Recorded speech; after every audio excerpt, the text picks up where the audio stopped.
Perhaps we need some outside universal threat to make us recognize this common bound. I occasionally think how quickly our differences worldwide would vanish if we were facing an alien threat from outside this world.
Good evening and welcome to Spaced Out Radio tonight. My name is Dave Scott. Lon Strickler is here from phantomsandmonsters.com as we're in for a great show tonight. I know you're going to love it. I'm going to love it. So let's just make sure we all love it together, including, who do we have here? We have T-Bone in the gold medal position and B with a silver. Tim Mothman and his goatee sharing the bronze medal tonight.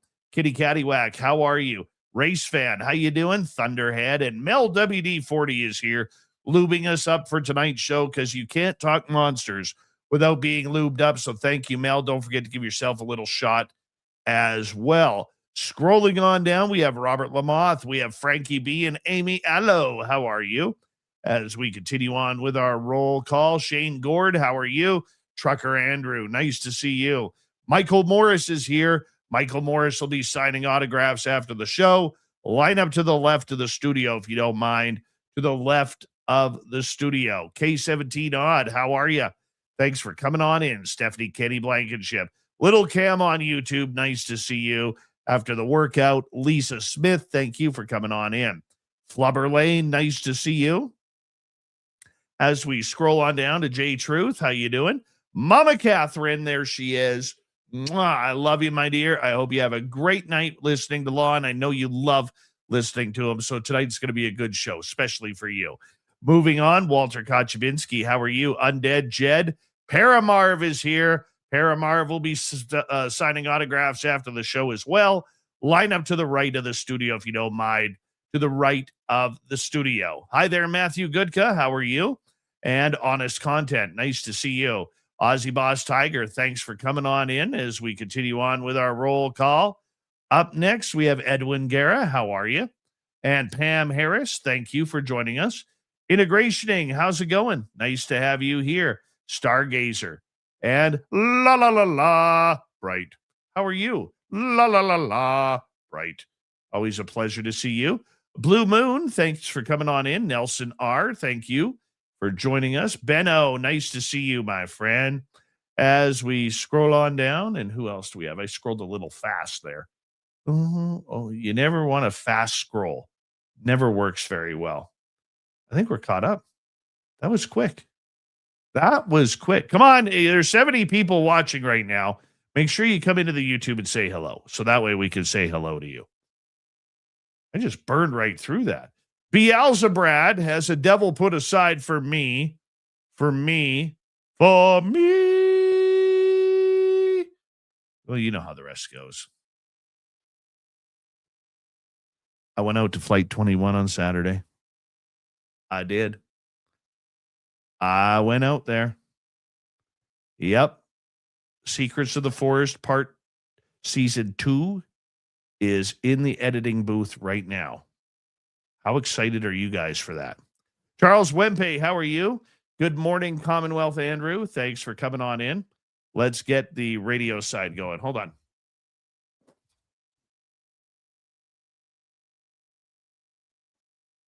Hello and welcome to the radio and podcast side of Spaced Out Radio tonight. My name is Dave Scott. We have Lon Strickler from phantomsofmonsters.com joining us for Strange Days. We do it the final Monday of every month. We're glad you are here. We're just in roll call on our YouTube side of things. And we say hello. Oh, you're eating bacon and eggs during the show. It's not breakfast time. La, la, la, la, Bright. It's not breakfast time. Those are breakfast foods. Terrible. Absolutely terrible. I shake my head at you right now. Shake my head. Super Chat is open. It is a wonderful way to support what we do on this show on a nightly basis. And of course, you can shop at our Spaced Out Radio store. Why? We do not have ugly swag, people. No ugly swag. You get good stuff like this. Look at that. Look how nice that Spaced Out Radio t-shirt is I'm wearing. Go check it on out. Do it. Do it. Do it. It is that time of the night where I ask all of you to do me a favor. Throw those horns up, everybody. Let's rock. Are you ready to hear your mystic voice of the night? It's time to wake up. He's here. Be quiet. He's ready for you to listen. Let's point our ears towards the little cabin in the house. We're together,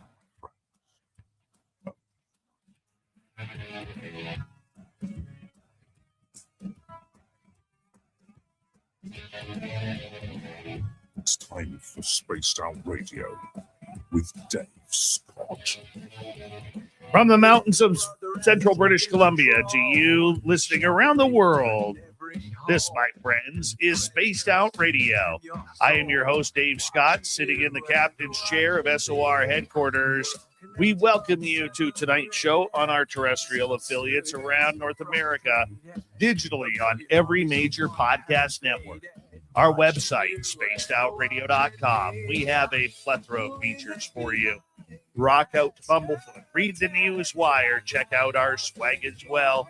You can follow us on X at Spaced Out Radio, Instagram at Spaced Out Radio Show, and on Patreon and the Space Travelers Club. Tonight's show is brought to you by Caribou Con. Go to cariboucon.com. Get your tickets for our great event September 18th through 20th at cariboucon.com. We are getting into some great monsters tonight. Our good friend Lon Strickler is here for Strange Days. He joins us each and every month to talk about the monster reports that he has from all over the world. Then in hour number 3, Swamp Dweller will kick things off. Follow that up. Terry Hall will be filling in for an ill Grant Baker tonight on the UFO report. So either way, we're going to have some great news for you. Sit back, relax. It is coming very, very soon. All right, let's get right to it. Lon Strickler is a renowned paranormal investigator, cryptozoologist, and Fortean researcher, best known for his beautiful hair and decades-long work documenting unexplained phenomena. As the creator of the widely world-followed blog phantomsofmonsters.com, Lon has compiled thousands of eyewitness reports involving Bigfoot, Dogman, winged humanoids, UFO encounters, and other high-strangeness events. With a background in investigative research and a passion for uncovering the truth behind the unknown, Lon has become a trusted voice in the paranormal community, frequently appearing on radio shows, podcasts, documentaries, television shows to share his findings and insights. And tonight will be no different as he joins us each and every month. Lon Strickler, it is always a pleasure to have you on Spaced Out Radio, my friend. How are you? Hey, Dave. I'm doing well. Busy, but doing well. That is awesome, my friend. It is always a pleasure to have you. This is one of the funnest nights of my month when you were on the show with us. And I just want to tell you from all of us how much we appreciate you continuing to make time for us. Well, I just love doing it. Well, I'm reading in the chat room here that you have an affinity for breakfast for dinner. Yes, sir. Absolutely. Lon, if I would have known this about 4 or 5 years ago, I don't know if we could be friends. I really don't know if Well, we could be friends. you know, born and raised in Amish country and having Mennonite and Amish relatives, it happens. I mean, they do the same thing. So, you know, yep. I'm going to forgive you because I need you to sit in for these 2 hours. Okay. But you know what? I come from a Mennonite background too on my mom's side. Mhm. What's your favorite Mennonite food? Oh my God. Rhubarb pie. Oh, that's a good call. That's a good call. There's two for me. My late grandmother, she died when I was like 14 years old, Mhm. but I can still, in my mind, smell and taste her, what she called lazy man's cabbage rolls. Mhm. They were to die for. Yeah. So basically, if you don't know what lazy man's cabbage rolls are, it's like a lasagna, except it's made out of cabbage rolls. So they don't roll the cabbage rolls. They put the ingredients in between the layers of cabbage. It was fantastic. And then they had this thing called, I'm going to pronounce it wrong, Vralkuchen, which was like these pieces of dough with raisins in them that you dip in icing sugar and Mhm. eat them with watermelon. Like you'd put them in like one of those grease pans or those I don't cook very much, or at least with cooking oil, and then you'd throw them in the cooking oil so the batter would brown up, much like if you're making fried chicken. Mhm. Okay, and then you would douse them in icing sugar, then you'd eat them with watermelon. They were amazing too. Yeah, I never heard of the watermelon thing. Kind of sounds like funnel cakes in a well, but you put raisins and stuff in it. I I grew up on, well, my great aunt particularly. Uh she was a marvel, and yeah, anything I'd go out and hunt for and kill, I'd bring it right to her, and she took care of everything. She cleaned, cook it, and I'd have it the next day. So yeah, I Nice. miss that. So I have a little secret. Mhm. The snow has melted, Good. and I made our way back to Flight 21 yesterday. Well, I figured you'd be there sooner than later. So yeah, I mean, you and I talked about it a little bit, but I think I think it's going to be a little different this year. I just got that I just got that feeling. Maybe more is going to be uncovered. Did you notice much changes, or Yes. did Yes, you? I did. Here's what we noticed. We went in this past Saturday Mhm. at about we got in there at about 6:30. And the first thing I noticed was how good of shape the trail was in. Like it seemed like over the winter, a few of the deadfall had fallen, and it's cleared up and made a little bit more brighter going in. Mhm. I found that really odd. Same as around the crash site. And when we first got there, we talked to Robin Haynes about it. I don't know if you know Robin, but she's an amazing intuitive when it comes to Sasquatch. Mhm. Talked to her before going in. I told her that, when we were about to go in, I said, "Hey, you're already connected to these guys. Do me the favor and let them know that I'm bringing in a new guy named Mike, who is my videographer." And so she's explaining on the phone. She goes, "Okay, I've let them know they're going to scan Mike just to see if he's okay." So we're driving about 20 minutes in, and all of a sudden Mike starts feeling weird, like he's literally being scanned. And I was like, "Okay, cool. Let's rock and roll on this." We get to the site, get in there, no problem whatsoever, which was really nice. And we hop out of the vehicle and we both see this black thing run through the trees at a low level. Now, my first inclination was, and I say this on the video, is it could have been a bear. Mm-hmm. Okay. Could have been a black bear. But then I started thinking about it that because there was no noise going through the trees where it was running, and it was only like a couple feet off the ground. Like we're not talking something 6-7 feet high. And so then I started thinking that maybe it was one of the endangered martens that I've caught on camera. Mm-hmm. Okay, because that could slither through very low and very silently, very quickly. So that's what I thought it probably was. We say our little opening statement where I introduce Mike. Mike says, "Hello, I'm new here. I hope you accept me." We feel the energy calm right down. What was funny was, I wouldn't say it was funny, but there was this feeling of where's Tim? Oh, okay. Okay. And I had to explain due to health reasons, Tim can't make it out here anymore. Okay. I said, but don't worry. I said, there's going to be a few more people coming on out. All of them have the right intentions and they're all here to basically learn you and you to learn them. Take your time.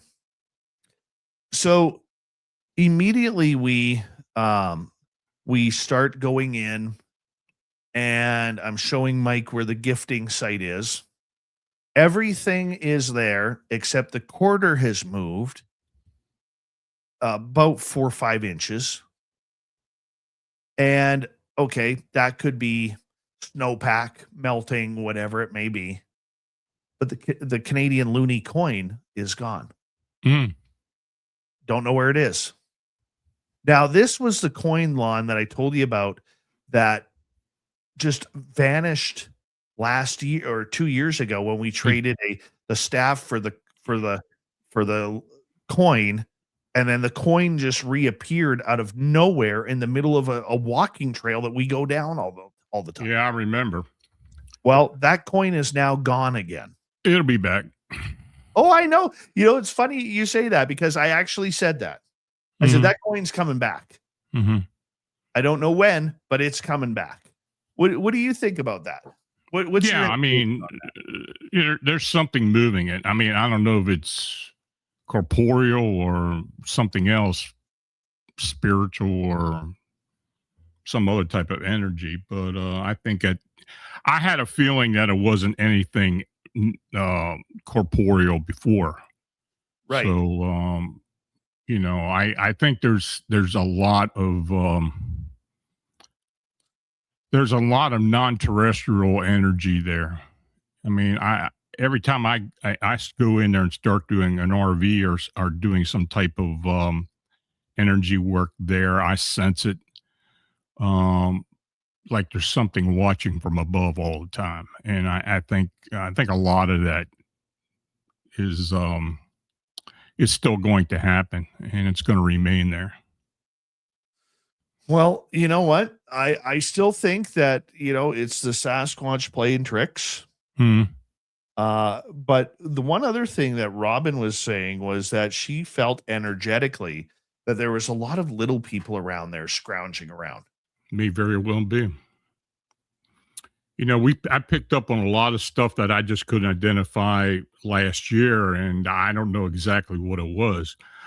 I sense that, and I told you this a couple times last year, I that things are going to show up as time goes on. And, but I think it's a matter of just being comfortable with the living and the humans and everything else that come in there. I think it'll calm down and probably get into a routine, and the loony will be back and everything else will be good for trying to figure out what's going on. Well, there was more that happened. Mm-hmm. From the gifting tree, it felt really ominous back there. It did not feel comfortable Like I felt like I was on edge the entire time. There were a lot of moose droppings around. You could tell by the droppings that it was a cow and a baby Mm-hmm. and a calf. There was a fallen tree right by the gifting site, which that tree doesn't really surprise me that it fell. Mm-hmm. It just sucks because now I got to step over it, but it's not too big. I decided with Mike not to go in deep into that area because it just felt like there was something. If we would have went in too deep, it felt like there was going to be something that happened. Okay. And I don't know if I was prepared for that. Now, granted, we did have a pointy stick with us, but Mike doesn't have his pointy stick license, so he can't use those. But other people, once I get my team going out there, we're going to be able to have that, not a problem, just that extra safety zone. But that being said, it felt like there was something big back there. We did make our way over because one of the other things I wanted to investigate was the droppings that happened last year. So we went over to the spot where we found those weird looking droppings of scat. They're still there. They haven't decomposed. That kind of weirded me out. That is kind of unusual. Yes. Especially if you had a wet winter. And I think you did have a pretty wet winter this year. We did. That is unusual. Yeah. It was, so that one kind of weirded me out. And while we were there, about 50, 60 yards behind us, we heard what sounded like a bluff charge. Now, I don't know if you've ever heard a bluff charge before. And what that is when an animal is watching you and then it runs up on you like 20, 30 feet and then it stops and then it backs up. That's what it sounded like. So our backs were towards that when it happened. And that's kind of more up on a little knoll, okay? About 50 yards up on a little knoll. And I yelled out, "Hey, we're over here. Could you tell us where you are, please?" And then all of a sudden it was like we had this immediate response. Like within 10, 15 seconds, it was like a. Now, I'm not saying that Sasquatch. I'm saying moose do that. Bears do that. Wild horses do that. Well, all horses do that. Okay. But whatever was out there, the thing that kind of got me about it was that it was an intelligence response because it literally happened right after I said, "Hey, we're over here. Can you tell us where you are?" What do you think about that, Lon?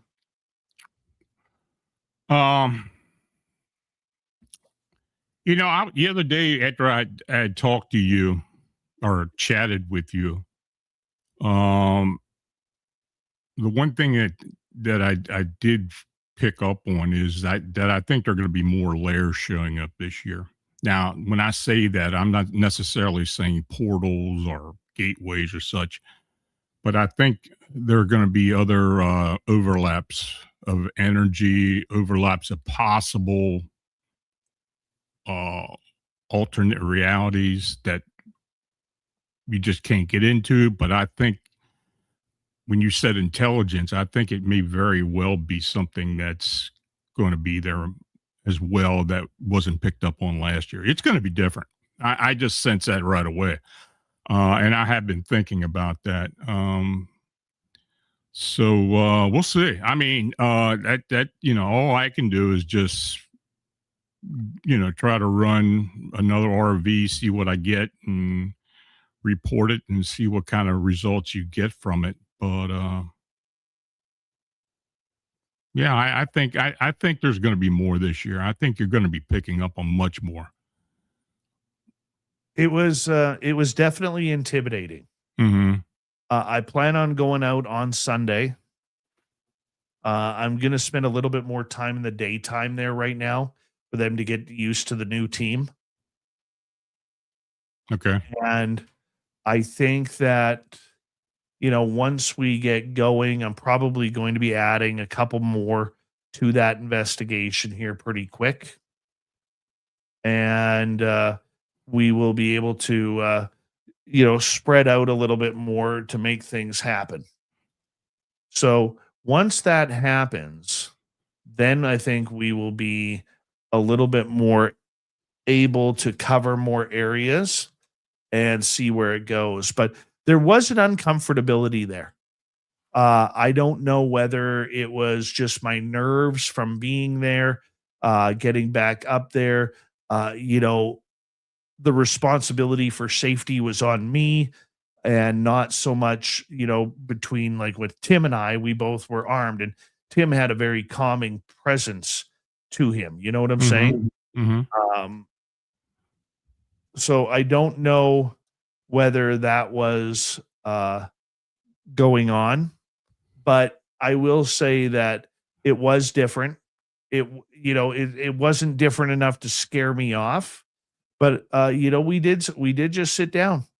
After I said to Mike when we were coming back from the gifting site, like we went from the droppings, we went back to the gifting site, and it was just like my guard was on, like something was watching us, something big. Couldn't see it. And I said, you know what? We need to leave. We need to go back to our safety zone. But even our safety zone at our base camp didn't feel 100% safe. It felt about 90% safe, but there was that 10% of, am I prepared for something to happen? Right? Yeah. It was not comfortable. Have you ever taken any infrared up there? Well, I have a FLIR. Mm-hmm. Yeah. So I do carry a FLIR with me. Okay. It's a handheld. Okay.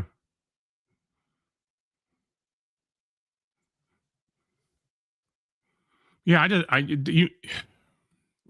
it might be conducive to see if you can pick up on anything as far as any signatures, on a FLIR or an infrared or whatever you use. I just got a feeling it's gonna be busy. I just got that sense it's gonna be very busy. Busy in a good way, safe In a good way. or- I'm not sensing anything bad. I mean, or anything chaotic. Because when you get a site like that with all the energies and all that has happened there, and then you're investigating, you're going in and out, it could get chaotic. But I don't think that's going to happen. I just think it's going to be more trust this year as it goes along. Of course, you're taking a new set of people with you. I think there's going to be some more that will show itself this time around. It's funny you say that because I had that feeling too, Yeah. but I think it's going to take a few weeks in order for us to get there. Yeah. I really do think it's going to take a few weeks, so that way they can get used to us. And once they're used to us, I think it'll be good. Yeah, I think so too. We're Should going be to interesting. We're going to be going to break here at the bottom of the hour. Lon Strickler from phantomsandmonsters.com is our guest tonight on Spaced Out Radio. And let us get ready for what he brings to the table. Why is he going to bring it to the table? Because that's what he does. We're going to have winged creatures coming up next. Lon Strickler, you can find all of his books on his website, every report over the years at phantomsandmonsters.com. It's a great collection /blog. of some of the strangest stories you've ever read. So make sure you go check it on out.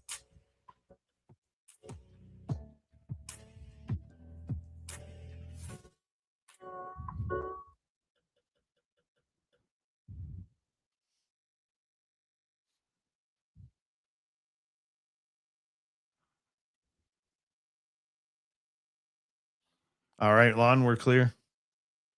Okay.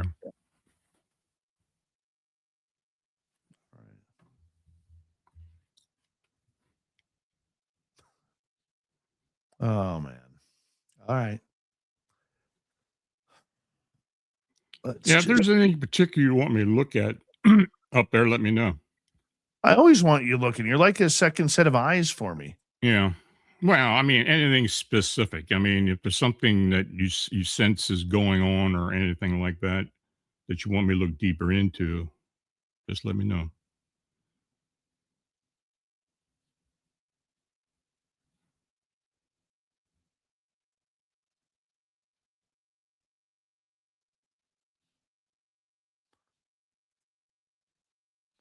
Anybody hop in here? Good morning, Skip to my Lou. Good morning to you. Jaime Alanis, how are you? Or is it Jamie? Jaime or Jamie? Jaime or Jamie? I need to know. Jerence Carter. Jerence. Yeah, man. I cannot. I'm bringing up trail cameras next week. Are you? I am. I'm bringing them up. I can't wait. I'm not playing this game.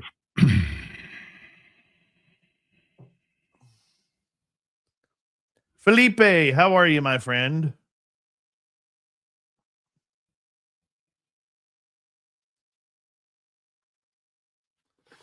We got 3 minutes, Lon. Okay.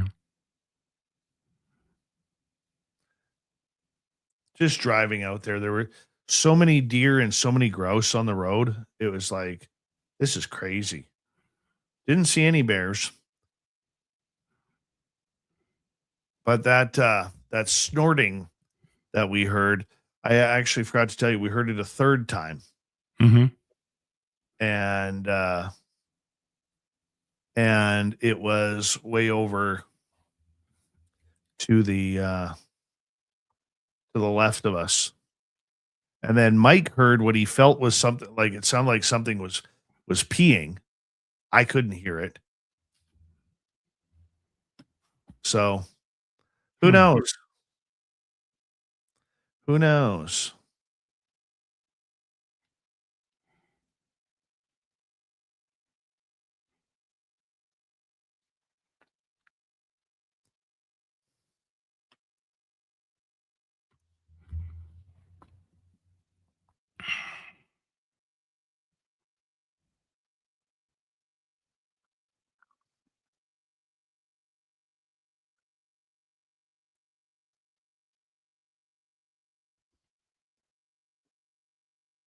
We got about 2 minutes, Lon.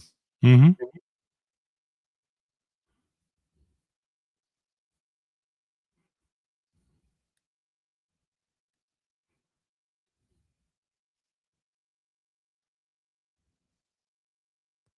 How exciting.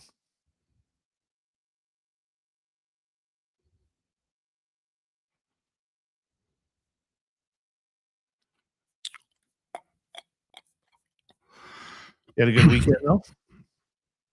What's that? You had a good weekend, though? Just busy. Just really busy. I it's been meetings all day. Saturday was meetings. I was on Zoom for like 5 hours. Yeah. And scripts and rewrites and back and forth stuff. If anybody's interested, I do have a professional account on IMBD now, so any of my projects will be listed up there as well.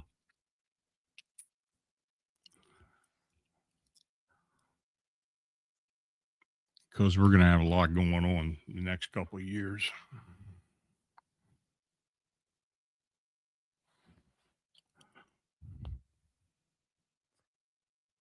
Big thank you tonight to both T-Bone and La La La La Bright for the super chats. We greatly appreciate it. It's a wonderful way to support what we do on this show on a nightly basis. If you haven't already, give us a thumbs up. We'd greatly appreciate it because it helps out with our algorithms. And Shadow Feather, how are you tonight? Stop at our Spaced Out Radio store. We do not have ugly swag, people. No ugly swag, so make sure you check it on out. I'm sure you'll like it. Here we go in 5 seconds, everybody.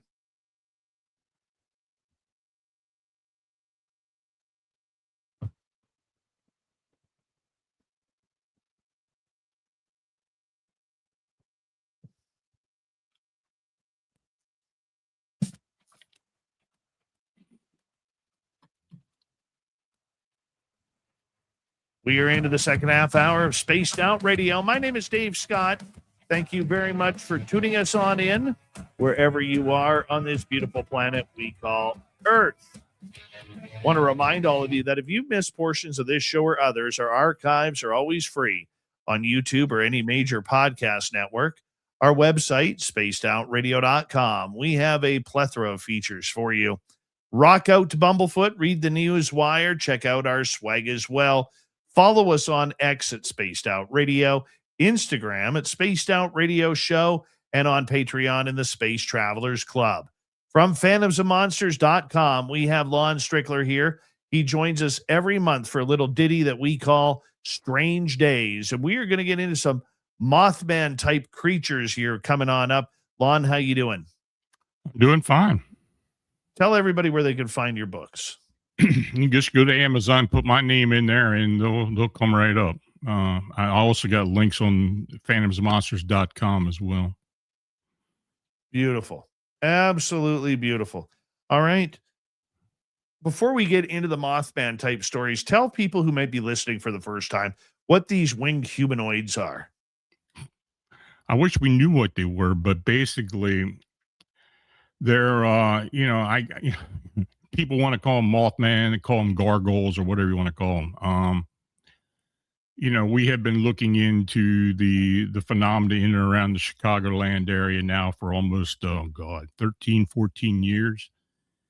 We're getting more and more accounts in other parts of North America and a few worldwide as well. And it's a phenomenon that's going to continue on. And as one of the more interesting accounts I sent to you from Ohio, and pretty similar to one of the encounters that we had looked into down in Pasco County, Florida, several years ago, because we had four sightings down there back in 2017, around the same time it started really getting hot down up in Chicago. So, but basically they're humanoid shaped beings that range anywhere from 5 to 7 to 8 foot, different wing types, particularly gargoyle or bat-like wings, as opposed to owl-like, bird-like, or even moth-like wings. The insectoid wings are fairly uncommon, as opposed to what was seen at the original Mothman site up in Point Pleasant. But many of the sightings we have been getting over the most recent years have been these gargoyle or bat-like wings. When I had my encounter back in 1988, that's what it was. So many of them had the red eyes, the light projecting red, as opposed to reflection. But it's a worldwide phenomenon. I mean, it's just not something happening here in North America. I've got a lot of old reports and newer reports coming worldwide now that I need to go and look into. The only problem is it's getting hold of people and getting their story, because a lot of times when they do write into you, they don't give you much contact information. But I get a little time, I'm going to start digging into more of that. We had a lot of them come in from Unsolved Mysteries when the show ran 2 years ago. So they were kind enough to send me a list of people who contacted them with reports, and I'm gonna have to dig into that more and more as time goes on as well. Well, let's get right into one of your great sightings here. This happened in the summer of 2016 near Chesterland, Ohio. Person writes to you, I had an encounter with a winged creature myself, and I even shared the story in a Facebook group that discusses such things. I'm 32 years old and have never seen anything supernatural or alien until last summer. I have always been and still am a skeptic. To this day, I try to convince myself that what I saw was just a really big hawk or something, but deep down, I know I'm lying to myself. It was around 3:45 in the morning when I was driving west on Route 322 towards Chesterland, Ohio. I am in a Freightliner box truck with a load of newspapers. In the summer, at night, there's always a layer of fog close to the ground, and the moon was bright with the stars shining above. As I drove about 50 miles per hour through the hills, I saw a dark figure in the moonlight coming right at me. It looked huge. So I slammed on the brakes and instinctively ducked down as I was driving straight towards it at windshield level. I heard a big thud as the creature flew over the cab and hit the flat aluminum box behind it at approximately 40 miles an hour. I kept my foot on the brake and came to a stop on the side of the road about 70 yards from the impact point. Wondering if it had damaged the top of the box, I got out to take a look. The box wasn't even smashed in. So I walked around to the back of the truck, and that's when I saw it in the moonlight, almost as clear as day. This thing was huge. I thought for sure it was dead, but then it suddenly rolled over. That's when I saw its bat-like wings, which were unlike bird wings. It rolled over, stood on two legs, and I estimate it was at least 6 feet tall. It looked right at me with these red-orange eyes, and I was literally frozen in fear. I couldn't move at all. Then it spread its massive wings, jumped up, and flew off. I ran back to the truck and took off towards Chesterland as fast as I could. I spent the rest of the night on edge trying to rationalize what I had just witnessed. The closest thing I could compare it to is the monster from Jeepers Creepers, but I wasn't close enough to see the facial features of any detail. I distinctly remember the 6-foot-tall, bat-winged figure with the orange-red eyes. Even 6 months later, every time I drive that route, I still feel uneasy. When I responded to inquiries about the encounter, I said the truck wasn't damaged, but when I arrived at the gas station in Chesterland, I could see that something large had hit the box. There was an imprint in the dirt, along with the dead bugs and the grime that had been collected on the front of the box. I wanted to crawl up on top of the cab to get a better look and see if there was any blood or hair that could provide evidence or of whatever it was, but I would have needed a ladder and something to help me, or someone to help me. I inspected it with a flashlight, but didn't find anything other than the imprint. As far as the creature itself goes, the thing that stood out to me most was its eyes. I will never forget how mesmerizing that fiery orange color was. It almost felt like it could see into my soul. The encounter lasted only a couple of seconds before it jumped up and flew off, but I felt some sort of connection with it, even though I was terrified. I'm about to leave for the same route I was on that night. I still remember exactly where the encounter took place. When I go through there tonight, I'll try to find the closest crossroads or something that can help me pinpoint exactly where it was on a map. Your thoughts, Lon?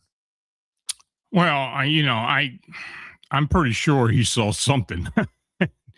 And that story, it's funny because that story is very similar to a report I had, like I said, out of Pasco County. Another guy who was driving a Freightliner full of newspapers at like 3:30 or 4 o'clock in the morning, going from Tampa and to Zephyr Hills. And he had almost the exact same thing happen to him. The thing flew up, hit the front of the truck and rolled over. he got out and the thing was laying on the road and got up and flew off. Now, one of the only differences that encounter had was that there were piles of dead deer laying in a couple piles along the road. Weird. And he believes it was responsible for that. I later did get a report from another individual who saw something very close to the same description hovering over one of those piles of deer a few nights later. They weren't very specific about it, but yeah, this whole phenomena, it's continuing on, and all we can do is report on what people tell us. Hopefully, one day we'll get some more evidence as to what this is. And I think we will. I mean, I think as time goes on, the technology will probably help us to a degree as far as just not getting anecdotal reports. Maybe we'll get a photograph of some decent detail. But I have had photographs of vehicles who have been hit or touched or scratched by these beings.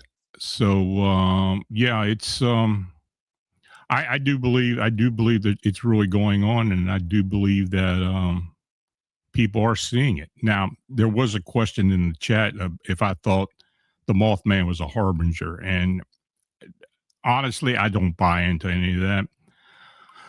There's just not enough proof or enough evidence to suggest that.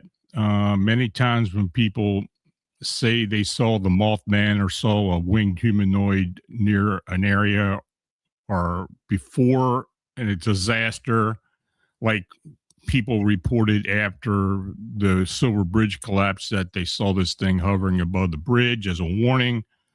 And there have been other instances as well with other disasters, but most of the time it's after the fact where this information comes out. So I don't really take a whole lot of stock in that. Years and years ago, I talked to John Keel about that, and I kind of ribbed him a bit. I told him I think he kind of capitalized on that whole harbinger thing. I don't really buy into it, but he kind of laughed me off, but didn't really say much about it.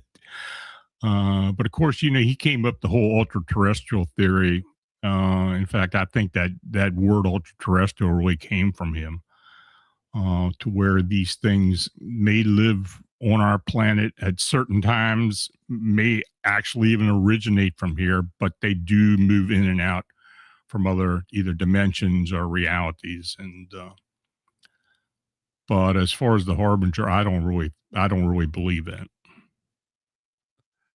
I have heard you give us numerous Mothman type stories over the last few years we've been doing this show. Mhm. I've never, until this point, right before we started, heard you ever describe Mothman as a gargoyle. I've never heard you say that before. Yeah, that's in fact that's one of the descriptions that some witnesses use. In fact, it's probably one of the, other than Mothman, or what people think are Mothman, or think what it is something similar to a Mothman. I get the Jeepers Creepers moniker all the time, and I get gargoyle a lot. Many of the sightings inside Chicago, the city itself, were described as gargoyle-like beings. So, I've used that in the book, and I've used it occasionally. Maybe I just never mentioned it while I was with you, but no, I had used that description. Weird. Maybe I just didn't hear it. But it seems like, though, a number of those stories, though, do sound eerily similar. Family driving in the SUV down through a forest on a mountain pass, or like this one here, where it seems like these things like to swoop in on vehicles. Yeah, it happens a lot. I've had a lot of reports, especially throughout the United States, where people will be out in the highway and these things would literally dive down towards the car. So there's a little bit of a story. Doug Hychek and his wife actually had an encounter with one of these beings in Minnesota, not far from where he lives at. And he was driving a sports car with convertible. And it's funny because the way he tells it, he was being asked at the time to do a presentation on Monster Quest about the Mothman or winged humanoids. And he was kind of hesitant about doing it. And he had this encounter with this thing about a week later. And that's when he decided to go ahead and do an episode about that.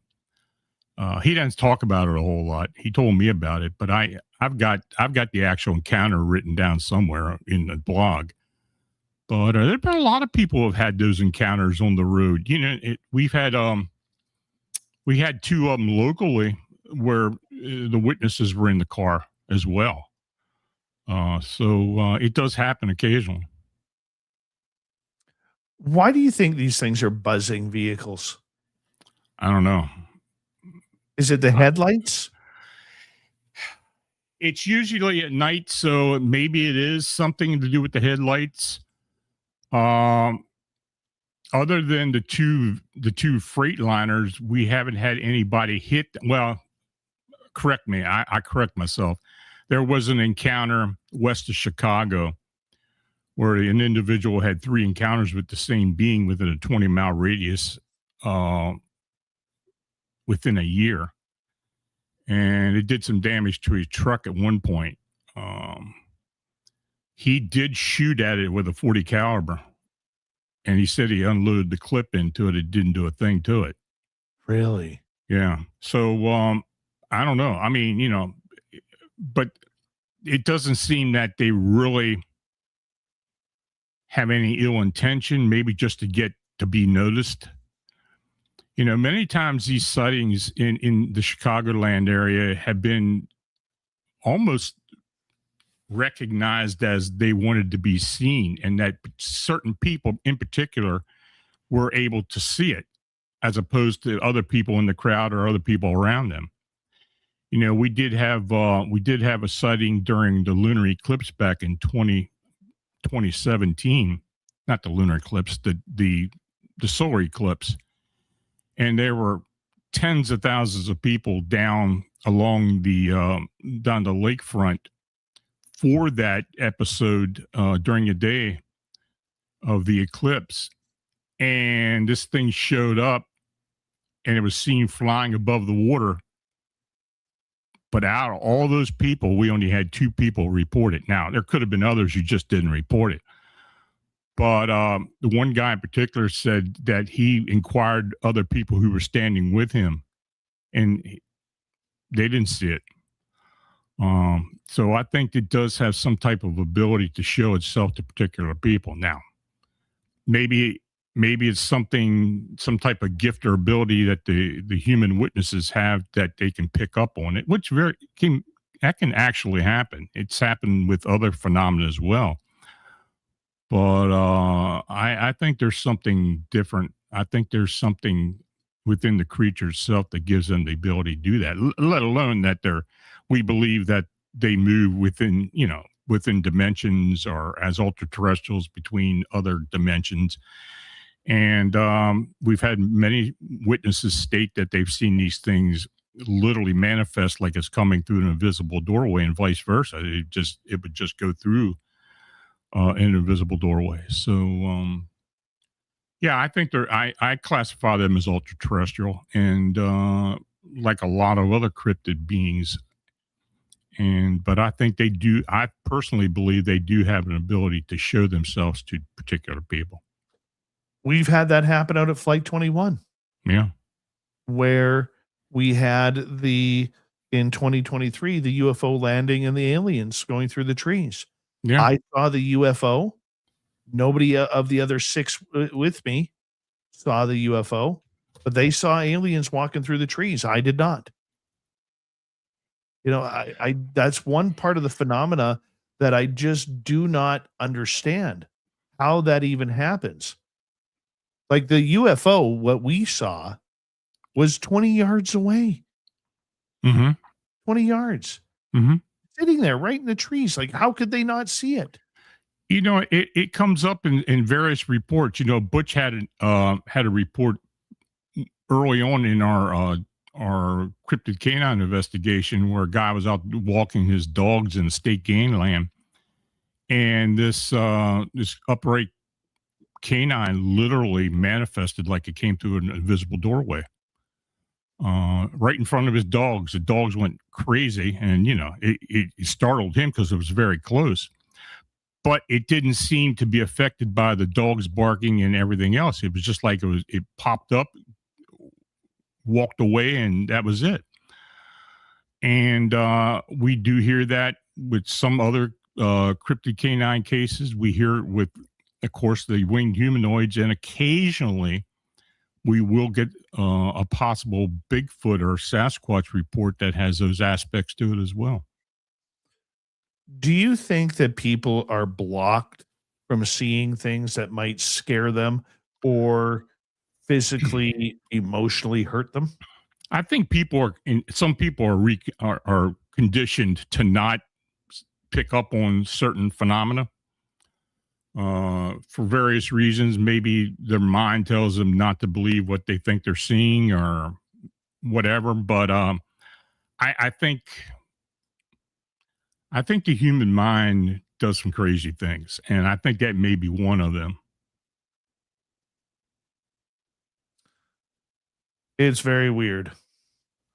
It's very weird, and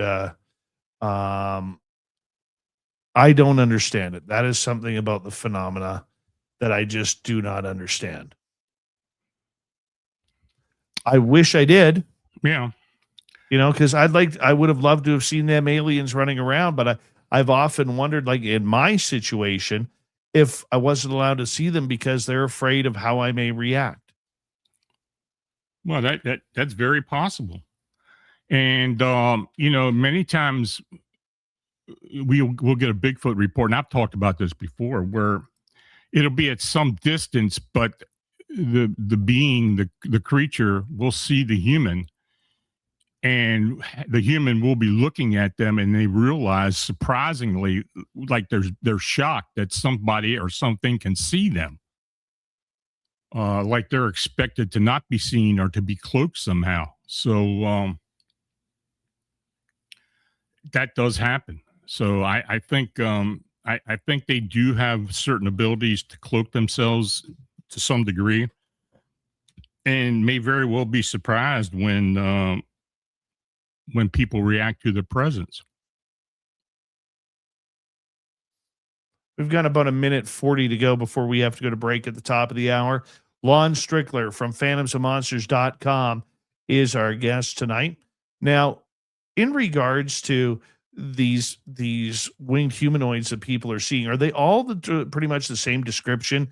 6 feet tall, no feathers, the glowing orangish red eyes? Yeah, I'd say 80 to 90% fall under that description.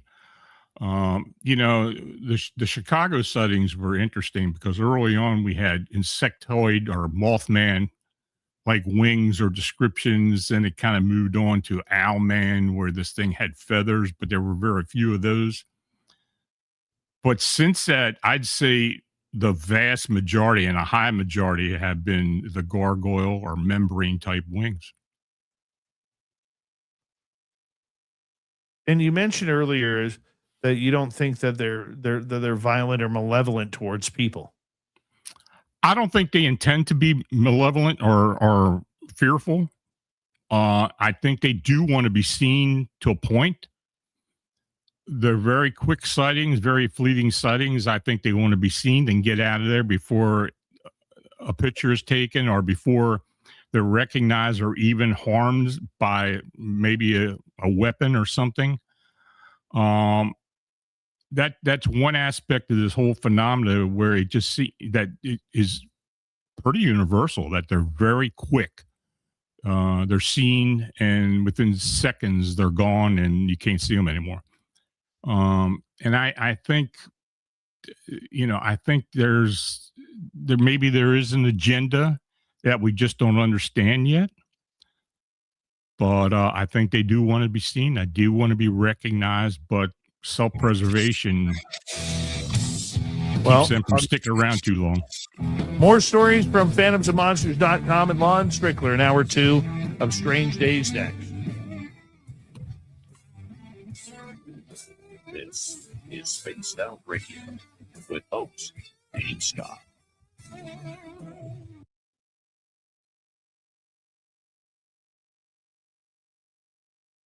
All right, Lon, we're going to take a quick break here, okay? Mm-hmm.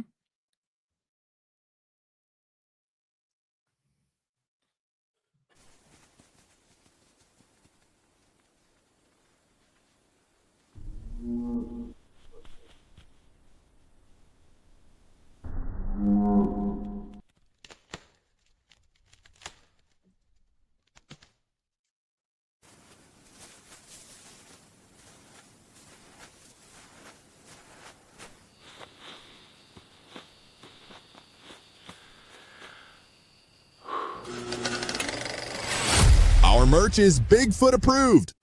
We have t-shirts, we have mugs, we have hoodies, we have socks, we have hats, we have stickers, and so much more. Whatever you're looking for, we have you covered. Why just be a fan of the paranormal when you can buy Spaced Out Radio merch and look the part? Our merch ain't ugly, folks. Check out the Spaced Out Radio store. Find the link in the description below.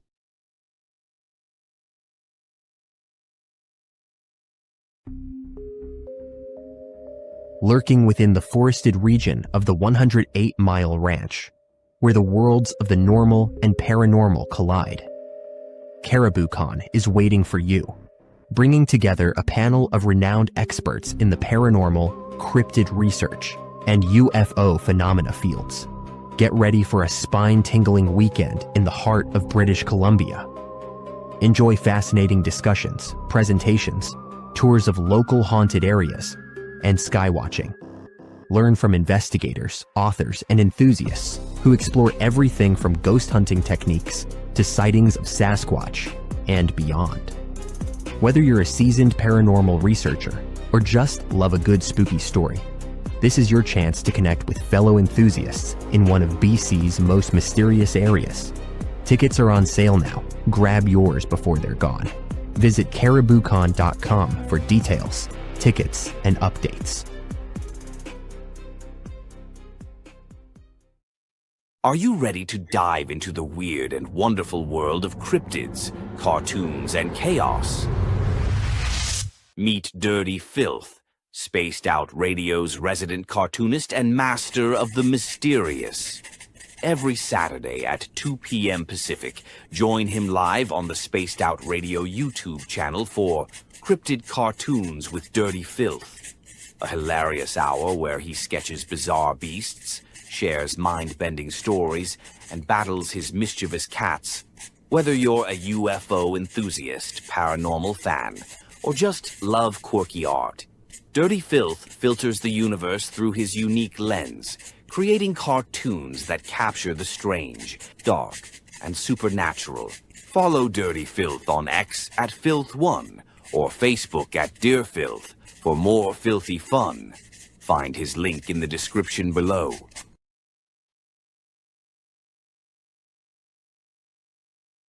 Spaced Out Radio wants to hear from you. We love our community, and your voice truly matters. Drop a comment after every show and let us know what you thought. Agree with our guests? Tell us why. Disagree? We want to hear that too. We read every single comment.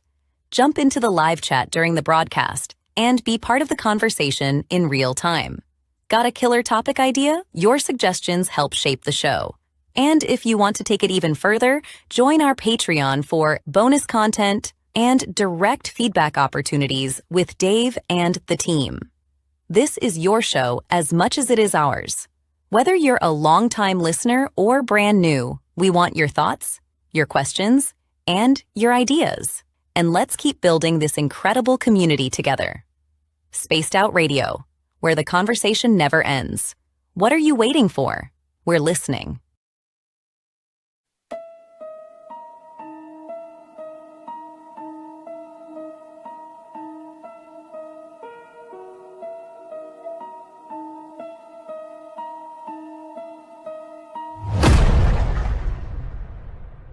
with 5 explorable Gold Rush-era buildings said to be home to spirits of a time forgotten. The 108-mile heritage site in the heart of BC's Caribou region offers a unique opportunity for thrill seekers and history buffs. For an evening of historical fun, step into our guided ghost tours, where spine-chilling stories of Gold Rush legends and unexplained encounters come alive. For those craving even more, inquire with us about conducting a hands-on paranormal investigation of your own. And if you're truly brave, book our haunted sleepovers. Spend the night at our B&B inside the McNeil House to truly experience this historical landmark and its ghostly secrets firsthand. For booking or inquiries, go to haunted108.com.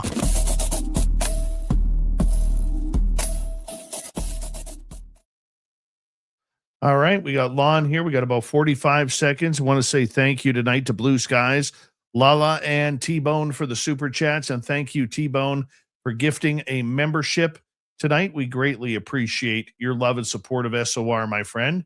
Thank you very, very much. Also, you know what? We're having a lot of fun here. So if you could give us a thumbs up, it helps with our algorithms on YouTube. So make sure you check that on out.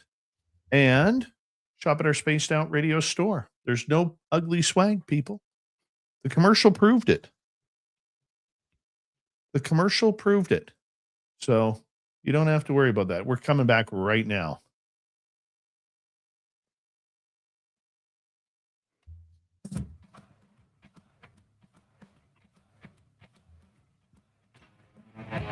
We are into hour number 2 of Spaced Out Radio tonight. My name is Dave Scott.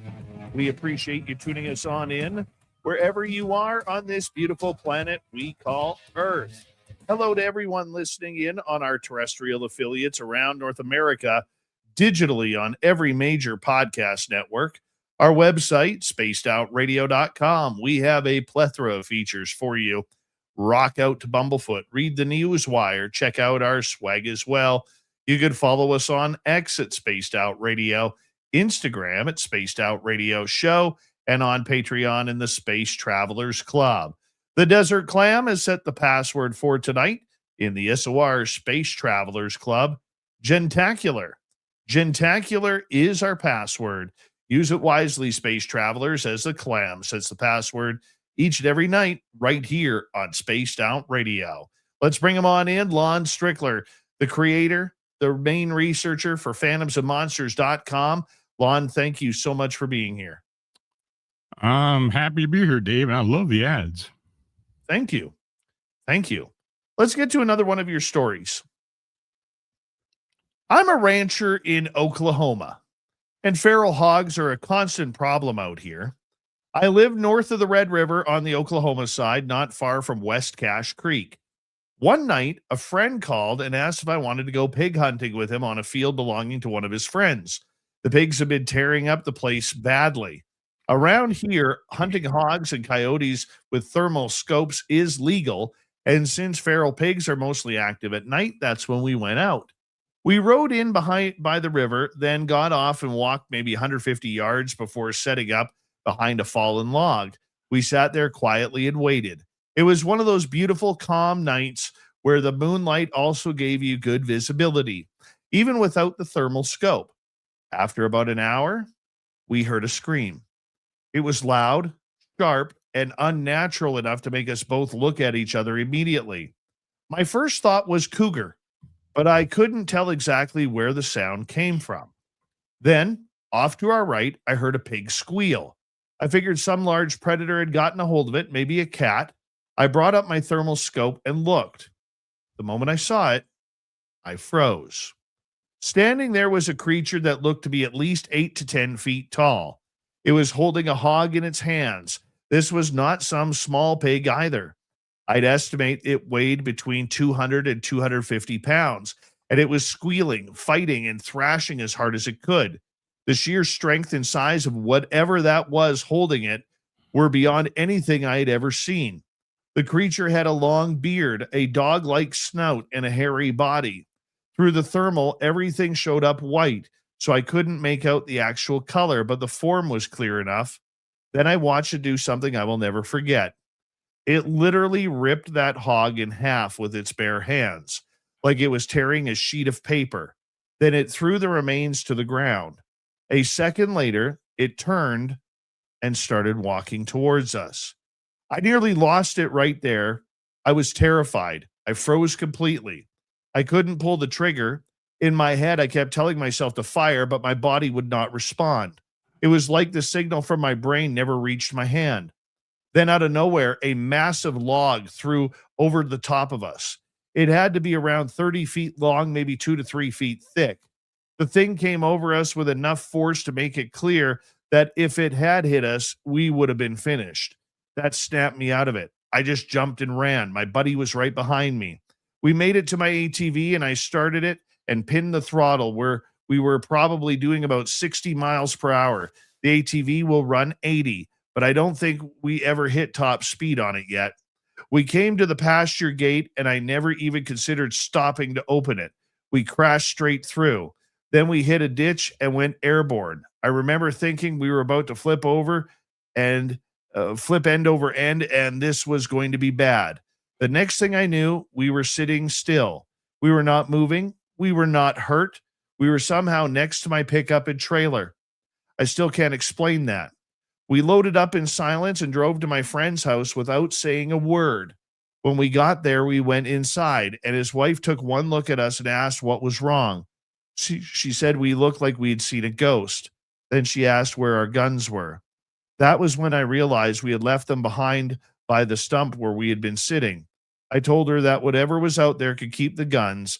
I didn't care. I was just glad to be gone. I live about 40 miles from my friend, and whatever happened next is still the creepiest part of it all.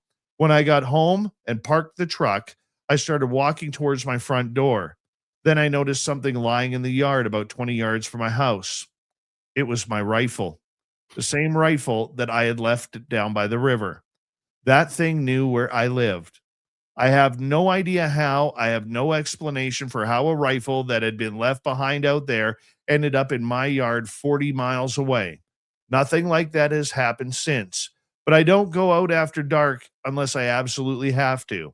I haven't been back to that creek or that stretch of river. I have no intention of ever going back, but I will say this. I believe something unnatural saved us that night. I'm going to tell you, Lon, this is probably the scariest story you've ever given us. Yeah, it's a weird one. I talked to that guy twice, actually.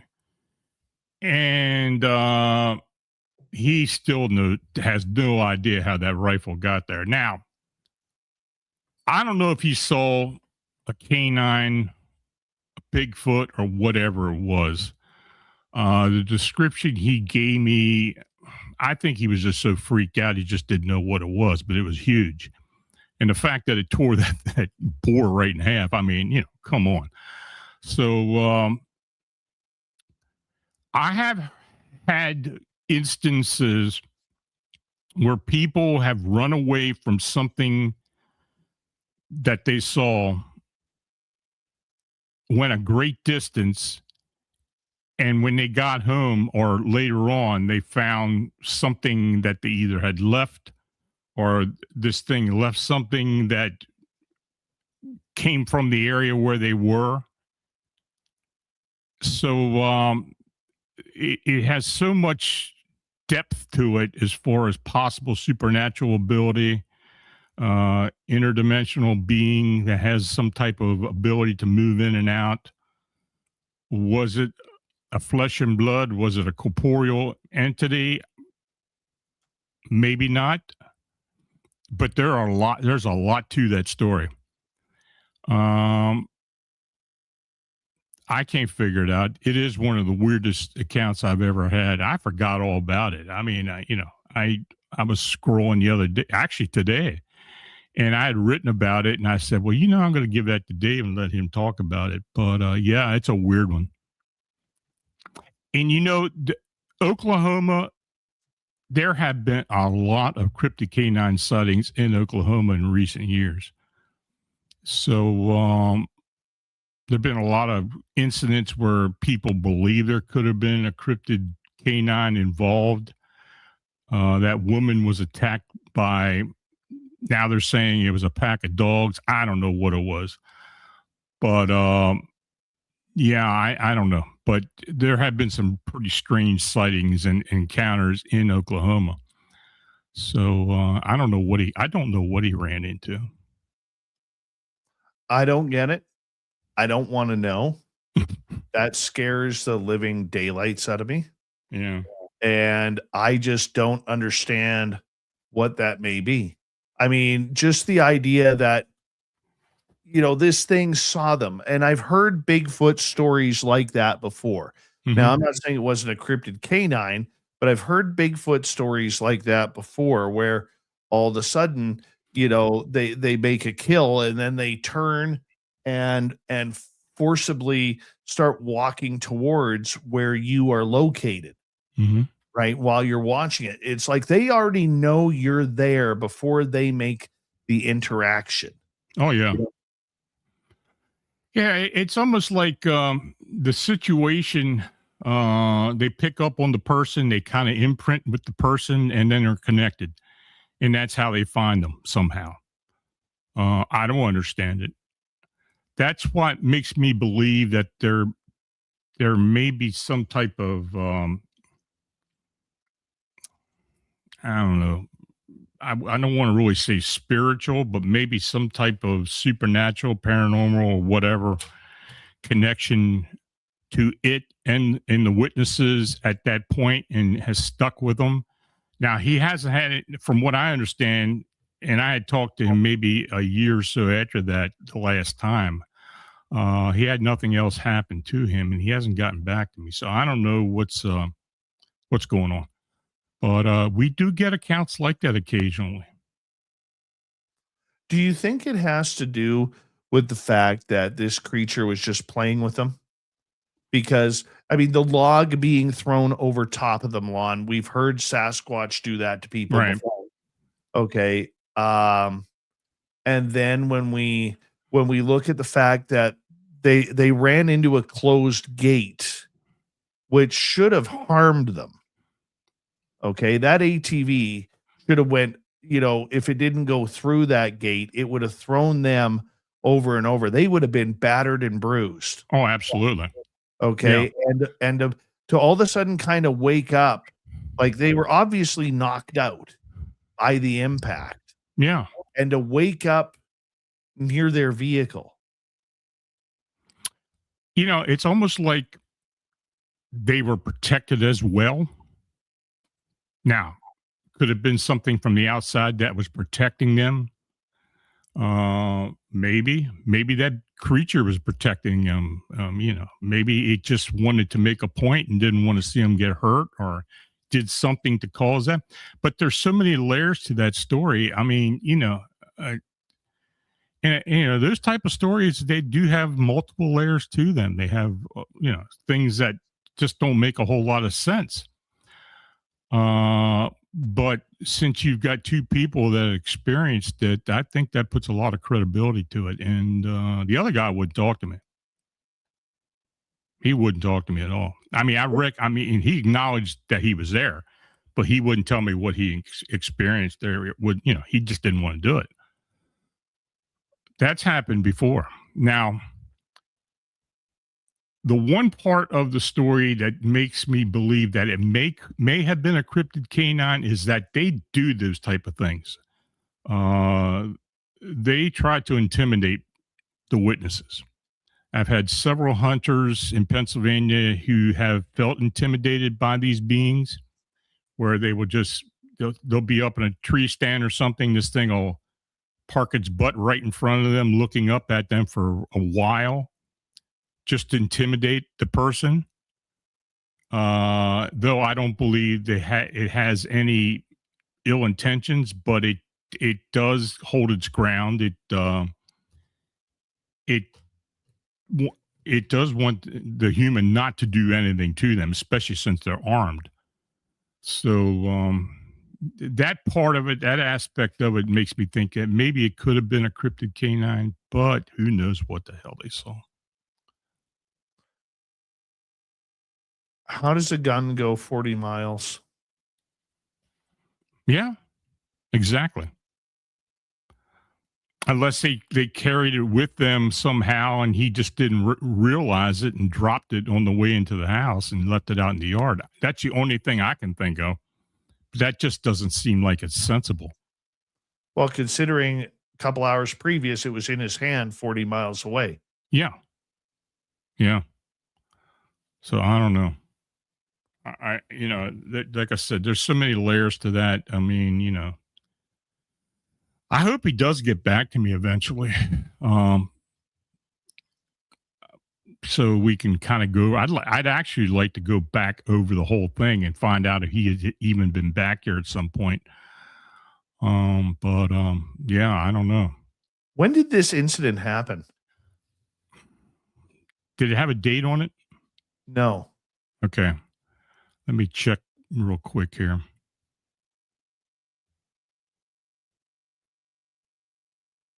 Because when you get events like that, if it happened quickly, I mean, you might be able to get somebody out there to have some sort of investigation, right? It's been a while. I think 2022 was the year. Oh, okay. Yeah, I think it was 2022. Now that I think about it, I think it's probably been about 3 or 4 years since I talked to him. My goodness. Yeah. That story was just scary. Yeah, it's freaky. It really is. I mean, but, every once in a while, something like that will pop up and,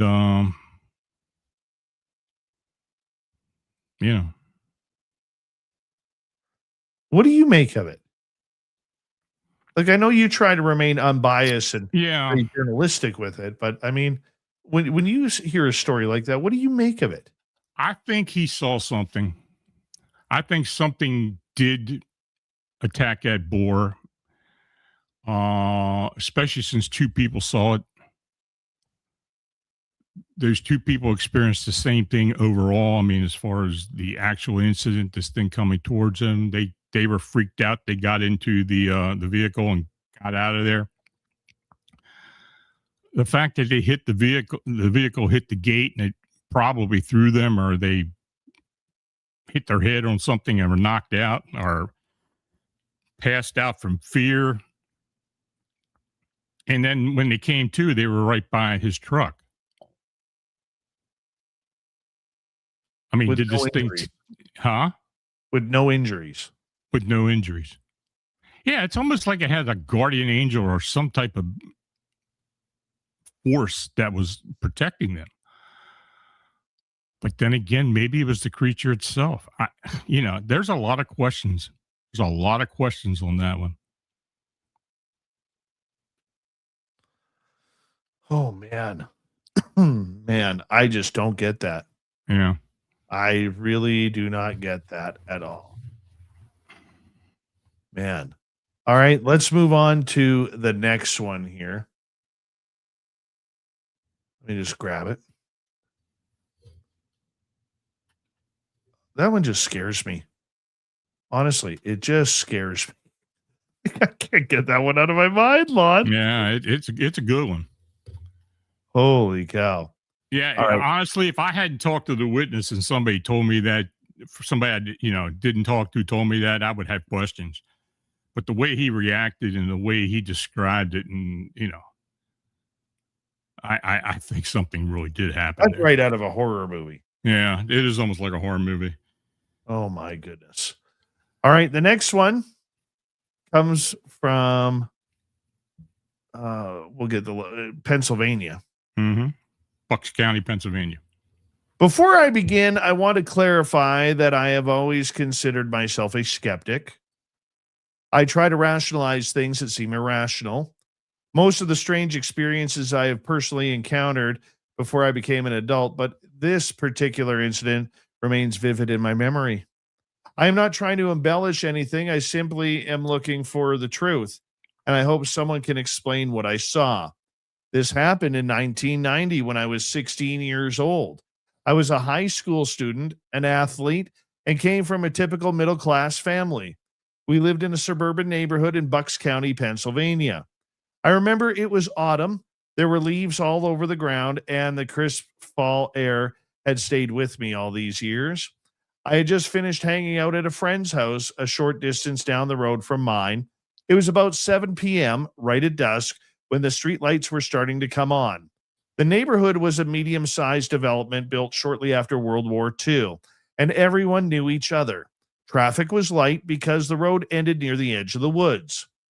As I was walking home, I noticed something dash out of the bushes on the left side of the road. It moved quickly, but in a strange, awkward way. My first thought was that it might be an injured dog, perhaps one that had been hit by a car and was dragging its hind legs. Even though it was still at a distance ahead of me, it startled me enough that I stopped dead in my tracks. Then it stopped in the middle of the road. That was when I got a good look at it. It looked like a human baby. I remember thinking, how did this baby crawl out of a house and end up in the middle of the street? I immediately started moving towards it, wanting to get it out of the road before a car came along. I was panicked, confused, and almost amused by how impossible this situation seemed.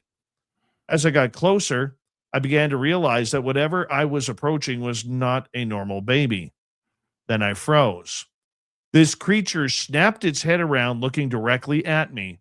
Its eyes were strange and empty, and it wore a wide, maniacal grin. I just stood there staring at it, waiting to see what it would do next. At the same time, every instinct in me was telling me to get away. I backed up several feet, but kept watching it. It was about the size of a 1-year-old child, but it was naked and completely hairless. Its arms looked muscular, not soft like a baby's. Its legs were short and odd, dragging behind it as it moved. Its skin looked wet and shiny, almost as if it had been coated in thick grease or glaze. After several seconds, it suddenly scurried away. Its stumpy legs dragged and swung behind it as it crossed the street. It went through the yard of a nearby house and quickly disappeared. I believe it made its way into the woods behind the property. I stood there motionless and shocked. I remember leaning against a mailbox post until I could pull myself together. When I finally regained my composure, all I wanted to do was get home as quickly as possible. I sprinted the rest of the way. When I got home, I went straight to my room. I didn't even eat dinner. I told my mother I wasn't feeling well. For several weeks after that, I felt strange and unsettled. But the story doesn't end there. A few years later, I heard that a woman who lived in the house where the thing had disappeared was believed to have had dementia. She would often call police and accuse neighborhood kids of breaking into her home and hiding in her basement. The police investigated but found no evidence. I do not know what eventually happened to her, but I have wondered ever since whether I saw that thing, which I can only describe as a spawn from hell baby, maybe had been tormenting her, possibly living in her basement. Have you ever heard anything like this, Lon? Yeah, that's a weird one too. I think that was near Dolestown for people who live in Bucks County or New Bucks County. And quite frankly, that area, Dolestown, has had a lot of weird things. I mean, there's a lot of weird stuff that has happened around there over the years. That one's a different one. That's kind of different. I don't really know what to think about it. And I did talk to at least 2 investigators in Bucks County who I wanted to know a little bit about the background of this woman and, the one who had apparently been calling the police about kids in the yard or seeing stuff. They never found anything. So I do believe the story is valid. I did talk to the witness. It was a young woman, and she seemed like she was being very truthful to me. But it's a weird one. It really is, and I just figure I'd throw it in there for you. Oh, that's a weird one. I mean, to go from a scary one to a weird one, like demon spawn baby, Yeah. I mean, that's just crazy. Just absolutely crazy. Lon, I'm going to get you to hold on right there because we are going to go to break here at the bottom of the hour. We have Lon Strickler from phantomsofmonsters.com on for the next half hour. You can find all of his books on Amazon. They are great to add to your collection. And Lon is always working on some sort of television show or documentary, so you can find him there as well. But for the stories like this, just head on over to phantomsandmonsters.com. We'll be right back with the second half of the show.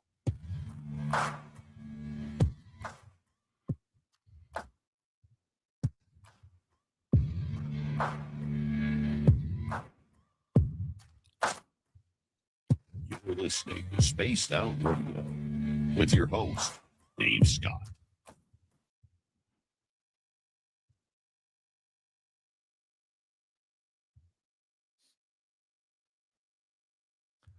All right, buddy. We are clear. I'm going to get caught up on my hockey scores here. All right. Pittsburgh beat Philadelphia. Wow. Vegas beat Utah. My Oilers are down 3-1 to Anaheim.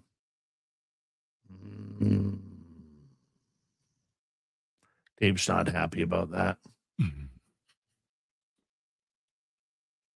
Not happy about that. I haven't really been following NHL this season. I've had so much other stuff going on. I wasn't really watching. I hear you. Though the Caps had a bad year, I just didn't really. You think Ovechkin's going to retire? I think he's getting, though he's still playing fairly well. I just don't see, how many years has he been in there now? Well, he was drafted first overall in 2004, and then 2005 was the lockout year, which was his rookie season. So since 2005, so that's 21 years. That's a long time. That's hard on the body. Boy, you ain't kidding. And the fact that he still pounded back, over 900 goals, I'd love to see him get to 1,000. It would be nice. It would be nice. I mean, now that he has the record, I'd like to see him get that far, but God, that's a lot. That's a lot to put on someone. I don't know. I mean, he'd have to average 30 goals the next 2 years. Yeah. I don't know if he can do that, but then again, he keeps himself in pretty good shape, and if they had someone that they could replace him with, they would, but they just don't. And you just don't replace that, right? No, you don't. For a lot of reasons. You know what's funny? He does not drink water on the bench during the game. I heard that. He drinks Coca-Cola. I heard. Yeah, he does. That's right. He does. Yeah. And if you're a coach coaching them, how do you tell them that's not healthy? We don't want Coke on the bench. Well, they're not going to argue with him. No, you just don't. No. Right? Yeah, I think some of these guys have some have some really strange habits, but yeah, he's one of a kind. There's no doubt about that. I met him in 2006. Did you? I did. The NHL draft was in Vancouver, and the Capitals brought him in with them. And I actually shared a beer with him at the Roxy in Vancouver.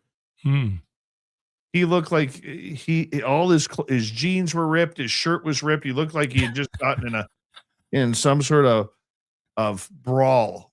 I mean, he looked like the wrestler, the Brooklyn Brawler.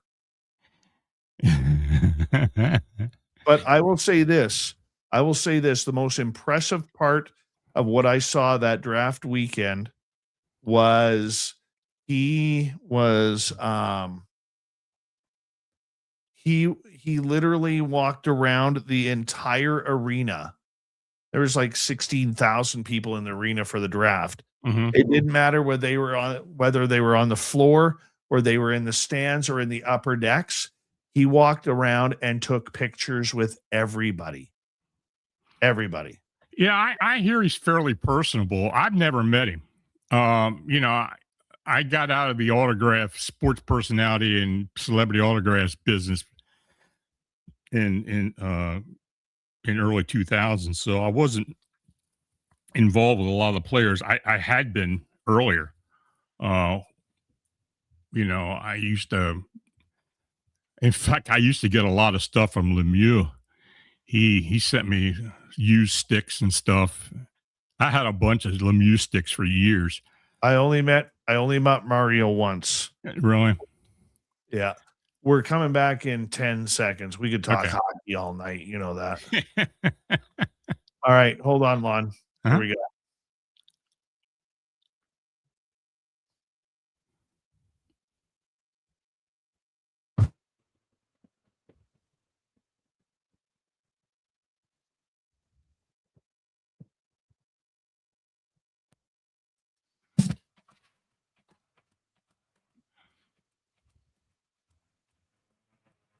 Here comes the second half of Spaced Out Radio tonight. My name is Dave Scott.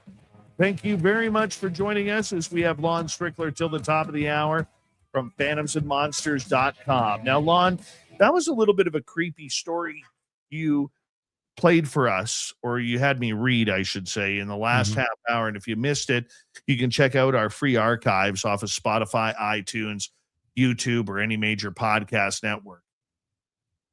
A baby that has a bottom paralyzed, sinister smile, crawling along a road, trying to scare somebody, maybe scaring an old lady by living in her basement.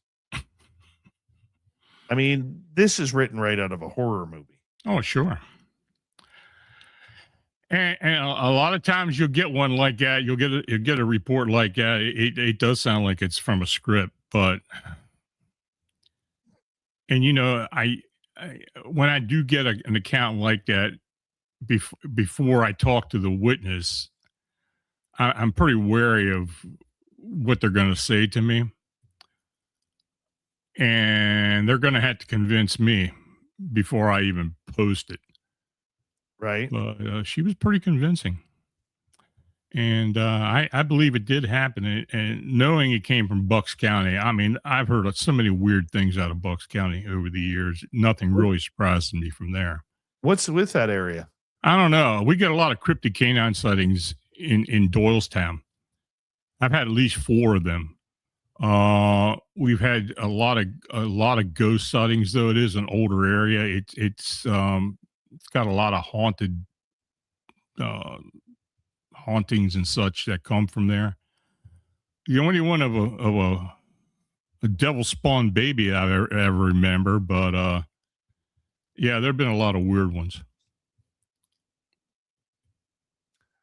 When you hear stories like that, or maybe other creatures of devious looks and just look like right out of a sci-fi horror film, it's very hard as a listener to say that somebody just wasn't listening to creepypasta or watching some sort of horror movie. How do you decipher between this person telling you the real story compared to somebody who is just looking to get a story on your site? I think at this point now, it's kind of a gut feeling with me. I think I learned a lot during the Chicago winged humanoid investigation as far as how to deal with witnesses and using certain techniques to see if they're trying to embellish on the story. A lot of times on how specific they are and how they change, if they change the story midstream, or they come back thinking that you're not believing them and they'll try to change to make it feel like you should be believing them. A lot of people who are trying to pull the wool over your eyes will embellish and will try to make it sound more personable, but more believable. And I can kind of, at this point now, I can kind of pick up on that. So early on, I know I have been fooled in the past years ago. I mean, and it very well could happen now. I mean, there are people who are very good at telling stories, but when you start looking into their background and start asking them specific questions about things and other details that may be related, but try to throw them off, their answers can usually give me indication if they really saw something or they really thought they saw something or if it was just complete BS. I think I've gotten to that point now where I can pick up on most of that. Question coming from T-Bone here. Mm-hmm. Lon, do you think Mothman is a harbinger of doom? Yeah, I don't believe that. I'm not saying it's completely, I can't say that it has not happened. I have said this before, the only incident involving a winged being that could have very well been a harbinger of something was the Blackbird Chernobyl. And that's the only one because there's documentation that people in the area had seen this thing flying above the reactor. Well, tell us this story. Well,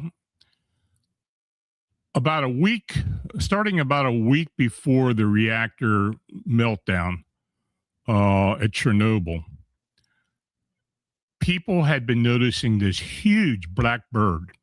And it wasn't humanoid or anything like that. It was a big bird, but it was a bird.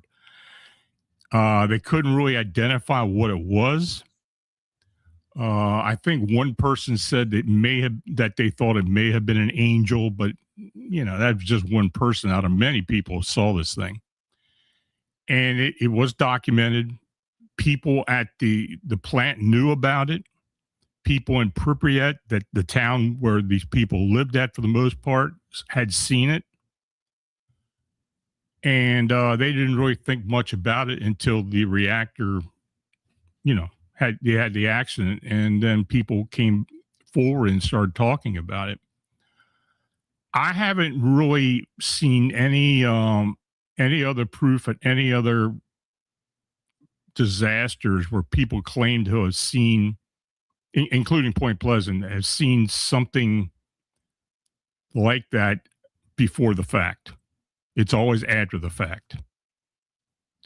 So I'm not saying that they're lying, but it just seems a bit weird to me. Now, that being said, there was an account, and maybe I'll give that to you next time I come on, in West Virginia, of a locomotive that blew up and killed several people at a mine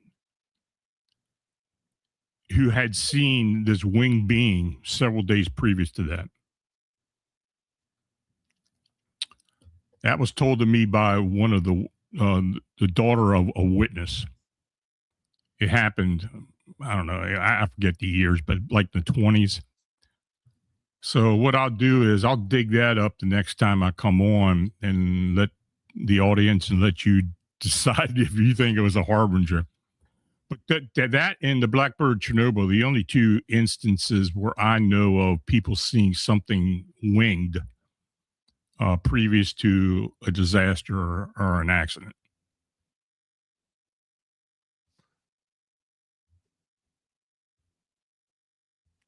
All right, let's get to another question here. Let us go next to Blue. Was the mutant baby with the evil grin dragging its legs crossing the road? Could it have been a changeling? A changeling is one of the things I thought about. Apparently, she said it was dragging. It wasn't moving its legs like it could actually, crawl. It was kind of dragging them. She said it was very muscular in the arms and the body. So it very well could have pulled itself. Was it a changeling? Maybe. Do I believe in changelings? The Irish lore about changelings? I don't know. You know, you hear a lot of stories, a lot of old tales, but maybe it could have been. I don't know. That sounds weird. That sounds totally weird. I don't know how I would react to that. Oh, I don't either. Yeah, I don't. Do you think then that, in following up with that question, that this creature, whatever it is, could have been from some sort of devilish portal? Possibly. Yeah, it could have been. I mean, we're talking about interdimensional and ultra-terrestrials and stuff. Maybe it was something to that. I mean, like that. It doesn't seem like it would really be human unless it was possessed somehow, which is another story. I mean, it could have been a possession, could have been something alien-like. I don't know. I don't think it was. I don't think it was a regular baby or human baby. But it's a head scratcher. All right, let's move on to another one. Let's go to Joe here. Where the hell is that big old trophy that the Canadians love so much about hockey? Oh, yes, it's in the United States. Been there for a long time.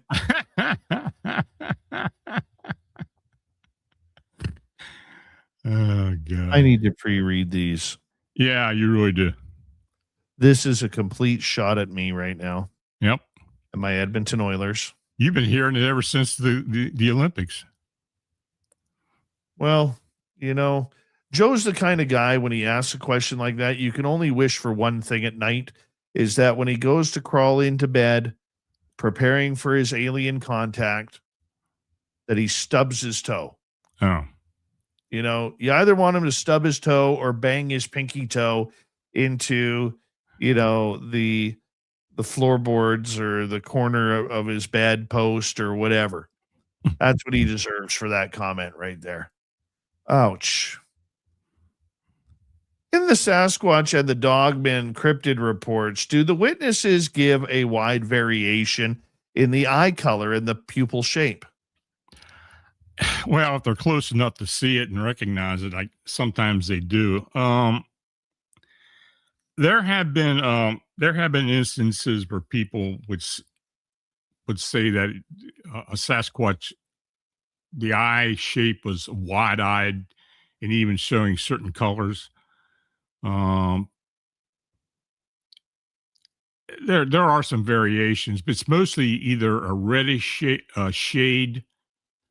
I've heard even yellows, gold,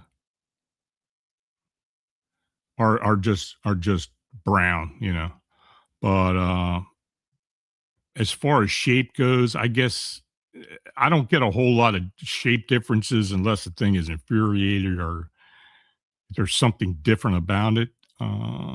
That's an interesting question. I never really thought about it, but occasionally someone will give a description like the eyes were almost like they were on fire and that they were showing hate and showing whatever, disdain.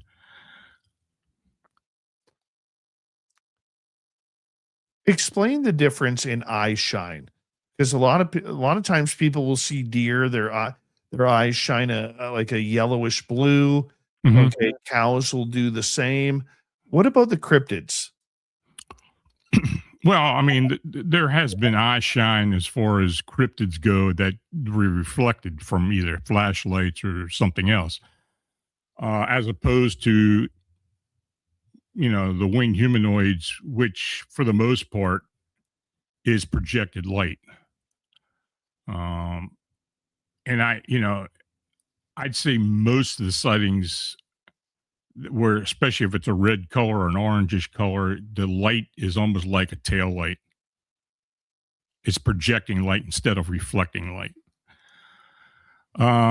So it's probably manufactured. It's supernaturally manufactured by the being itself.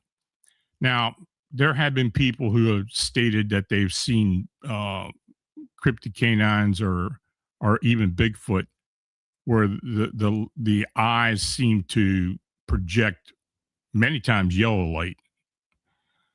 But I don't know if maybe a flashlight or something hit it right and it just bounced off, it just reflected brightly. It's hard to tell, but when you get to the cryptid, I mean, to the winged beings, yeah, it's normally something so bright that it's pretty well told that it's actually coming from the creature itself. Let's go to another question. Don is asking, I want to get a FLIR, forward-looking infrared.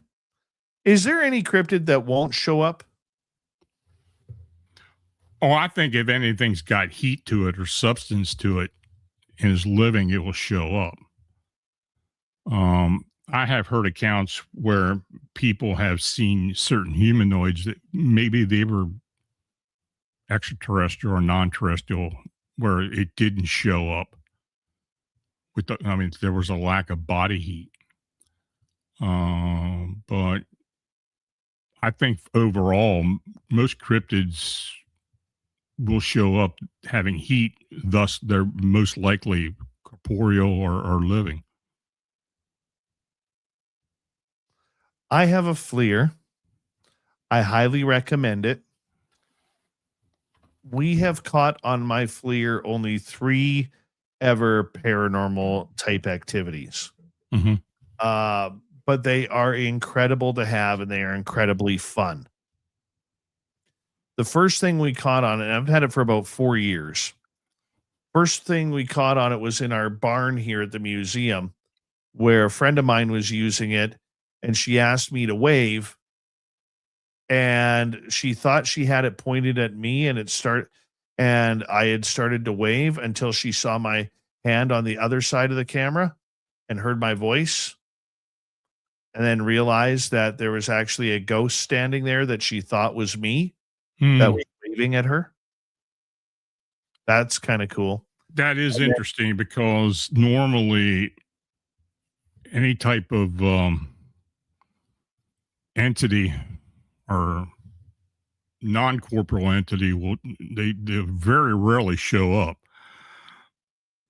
on a FLIR. I mean, maybe an outline. I'd be interested to see what a glimmer man would look like in a FLIR. That would be at all. That would be awesome. Yeah. I also, at Flight 21 last year, we actually got footage of what looks to be a human walking behind my lawn chair. Yeah. It wouldn't surprise me. It wouldn't surprise me. You know, I that's a question I have gotten a lot from people who have said they picked up infrared or heat signatures from spirits or from manifestations that weren't living. I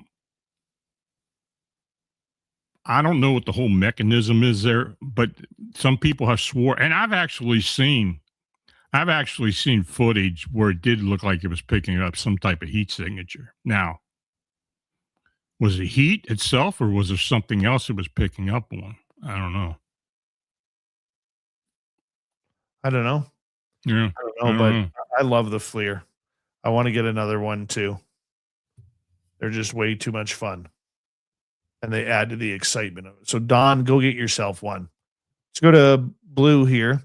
Are these winged humanoid moth beings coming from a 5th dimension? I think they're coming from a parallel dimension, a dimension that is parallel to our Earth plane. That's my personal thought. There are others who do believe that.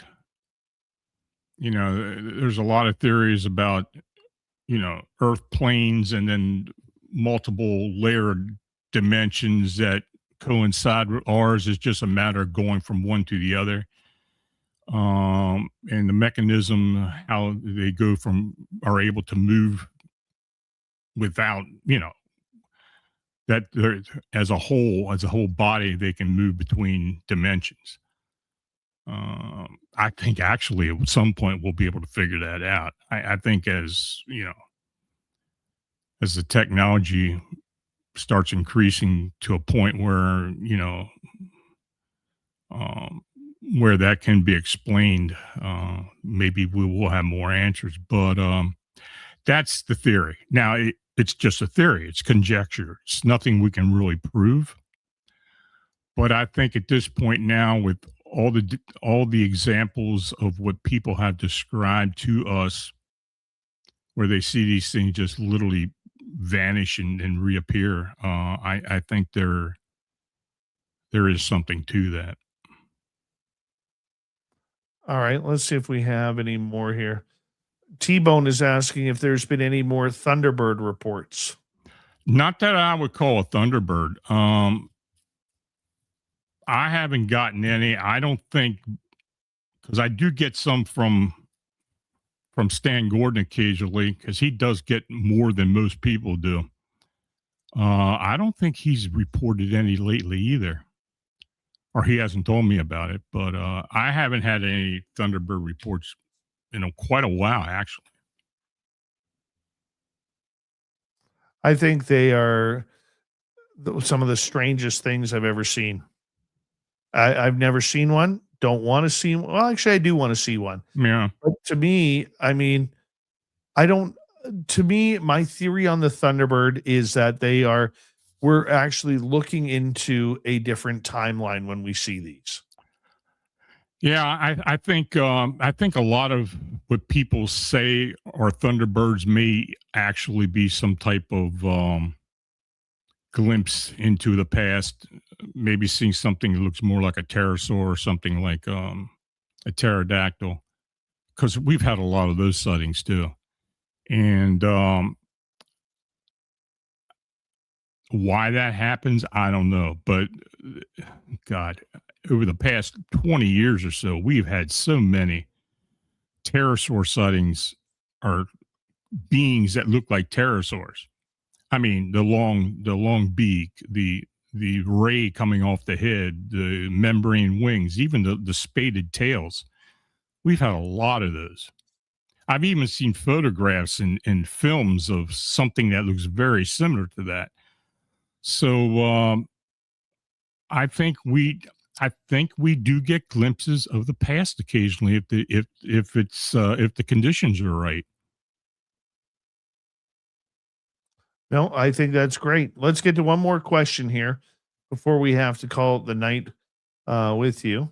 Mm-hmm. And this comes from Blue. Do you see any changes, unusual patterns in the number of cryptid reports in the first quarter of 2026?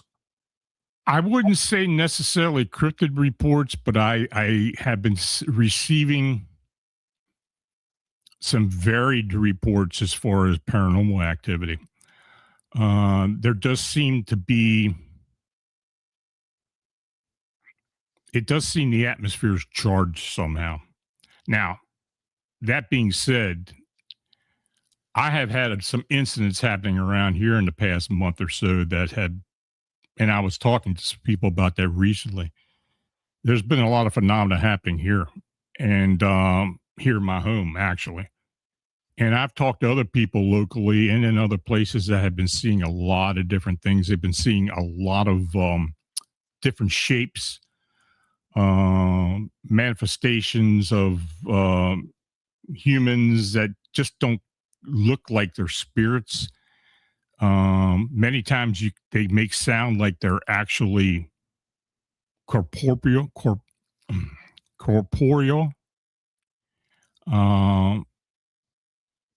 And that's happened to me too. So I think the atmosphere is charged. I think the consciousness, when the consciousness increases worldwide, I think it just charges everything.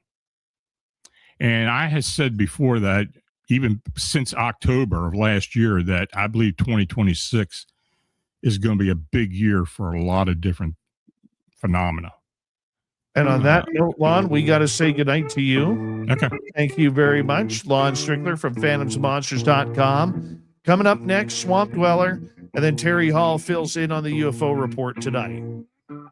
You're listening to Spaced Out Radio with your host, Dave Scott.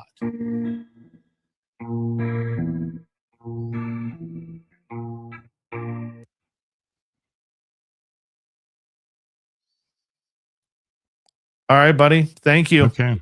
No problem. We'll talk soon, okay? Yeah, just let me know if you need anything. And we're going out yeah. Sunday. Okay. All right. Okay. You take care. You too, my Stay friend. safe. Bye-bye. Stop now! You're under arrest!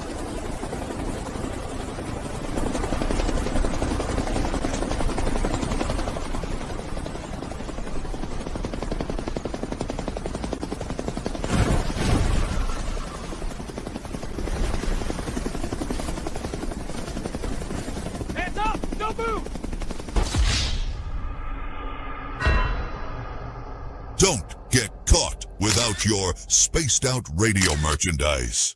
We have t-shirts, mugs, hoodies, socks, hats, stickers, and so much more. Whatever you're looking for, we have you covered. Why just be a fan of the paranormal when you can look the part? We don't have ugly merch, folks. Check out the Spaced Out Radio store. Find the link in the description below.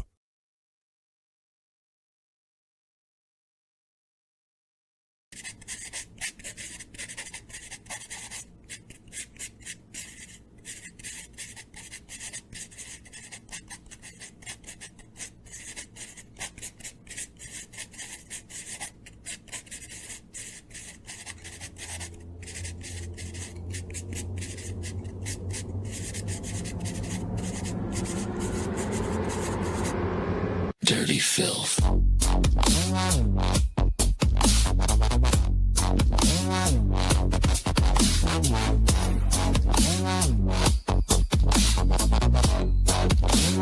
Dirty filth.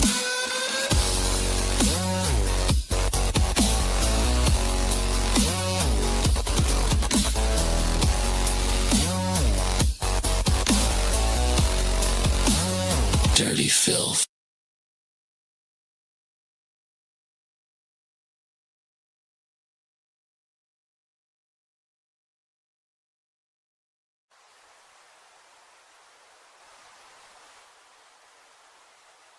Object is heading north 045 degrees. It's definitely not a plane.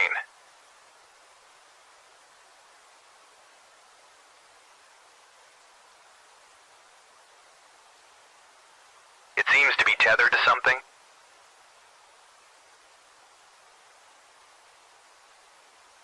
Is that a banner, Joe? Caribou Con. Does anyone know what Caribou Con is? Caribou Con, one of the BC Caribou region's best-kept secrets. Until now. Join our panel of renowned paranormal experts for a weekend of fun and intriguing presentations. Go to cariboucon.com to book or inquire now.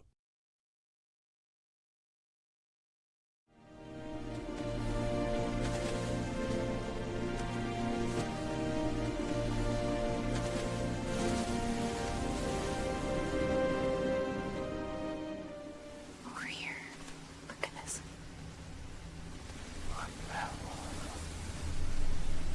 Discover Spaced Out Radio on all your favorite platforms.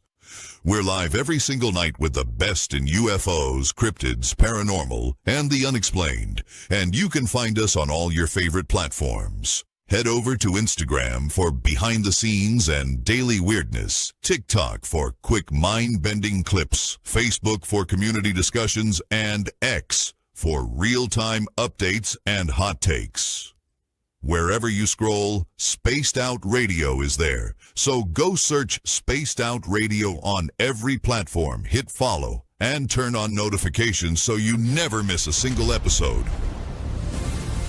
The weird is waiting. See you there.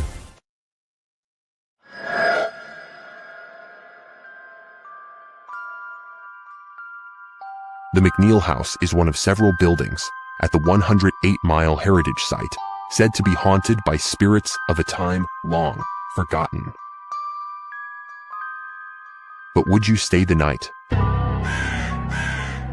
Along with guided ghost tours and paranormal investigations, Haunted 108 is offering a chance to spend the entire night inside the historic McNeil House by booking one of our B&B style sleepovers, where you can experience the hauntings firsthand, meet the resident ghost cat, and witness unusual activity. If you dare to turn history into a night you'll never forget, book your spot now at haunted108.com. Spots are limited. Will you be brave enough? All right. Thank you very much. We appreciate the live commercials going on. And there's Terry Hall and his beautiful mustache. Look at that bad boy. Oh, that's nice. How you doing this evening, Skipper? Dude, I have been so tired today. You know the problem I got when you have Lon on? Lon, I get energized when Lon is on for sure. Dude, he makes me realize what a big, wide, weird world we actually live in. Jeff Steve Garvey is here. He'll hit a home run for you. Brent Von Owen, how you doing? Thank you tonight to our super chatters, Blue Skies, Lala, and T-Bone. Thank you very much for the love. We're coming in back in 5 seconds. Swamp Dwellers about just under 6 minutes.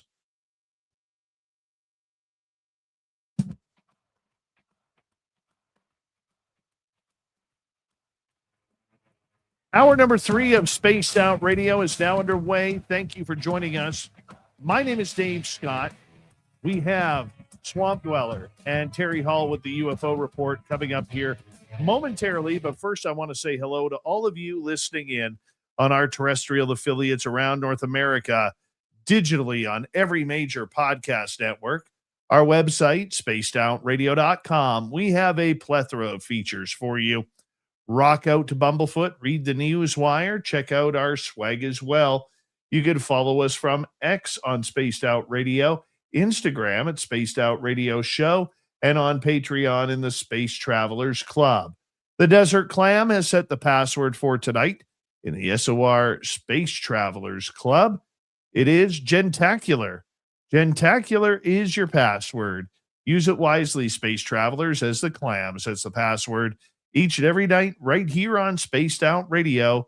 Let's head to the swamp. Hello and welcome to Spaced Out Radio's Swamp. I'm Swamp Dweller, and tonight I'm going to take you on a mystic journey of the unknown, sharing tales of monsters, legends, and nightmares. Welcome to the Spaced Out Radio Swamp. So I was in 7th grade and really into music and going to concerts. My dad told me we could see Badfinger and War at a free show in Toledo, Ohio. As far as I know, they have this concert every year. It's called Party in the Park and takes place at this lovely park right on the banks of Lake Erie. I was a little hippie who wore rose-colored glasses. My favorite band was the Beatles, so of course I was ecstatic to see a band that had been signed to Apple Records, and I was also psyched to see War, as I love Lowrider and Spill the Wine. If I recall correctly, Badfinger was playing one day, and then, a day or two later, War played. I think I also had the opportunity to see Blue Oyster Cult, but I passed. So anyway, I went to Badfinger, I got my picture taken, and an autograph from Joey Molland. So I was in my 60s music nerd heaven. My dad kept wandering off to get food or beer or speak to people he knew in the crowd. My mom probably would have flipped out if she'd known that my dad was leaving little teen me unattended at a free concert in Toledo, especially on the banks of Lake Erie. A lot of crazy stuff happens here, but I didn't mind a bit because I was feeling like a grown-up and independent. After all, I just met an absolute rock star, so obviously I was okay, and nothing terrible would ever happen the same day something so extraordinary happened, right? It got dark very quickly after the concert, and I really wanted to go home. But my dad kept running into people he knew and chatting with them. He bumped into some guy, and the guy tried to show him his new boat, parked or docked or whatever, right there within sight of the stage at this concert. I was pumped to get on this boat and hang out. Still, there were all these super hot older men, by which I mean 2 guys who were probably 17 with slightly above average looks, on board. I was shy and clumsy, and I worried I would struggle to get onto the boat without falling over. So I said I'd hang out within sight of the ship and people watch, and my dad was like, cool, whatever, let me on that boat. I was standing there probably cheesing, pondering just how fantastic my day had been, when this guy walked up to me and kind of punctured my happy little cloud. He was almost 7 feet tall, solid, and a little chubby. He looked to be in his late 30s or early 40s and gave me the creeps. I also didn't like him because he looked very much like Mark David Chapman, and as previously stated, I was all about the Beatles at the time. Stephen King met and signed an autograph from Mark David Chapman not too long before MDC shot John Lennon. Stephen King described him as, the lights are on, nobody's home, the house is haunted. This guy had that look going for him. At this point in my life, I'd never really been approached by strangers, and I just spoke to him like I would have spoken to anybody else.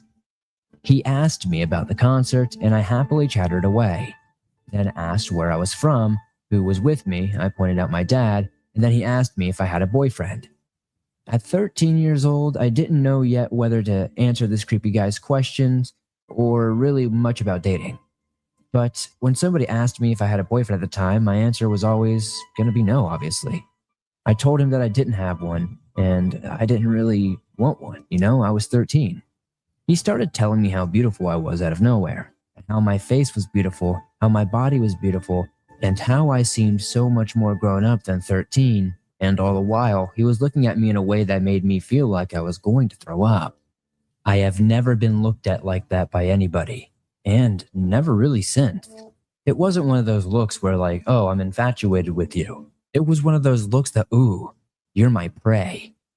And, of course, it would have to happen from a gigantic man that could easily overpower me and do whatever he wanted. He started reaching toward me, and I kept taking steps back while talking to him because I was raised to not be rude. I was so afraid and so disgusted by how this man was looking at me that I was nearly in tears. Then, out of nowhere, my dad came running up and said he had been looking for me, and we had to leave right away. This guy ran away.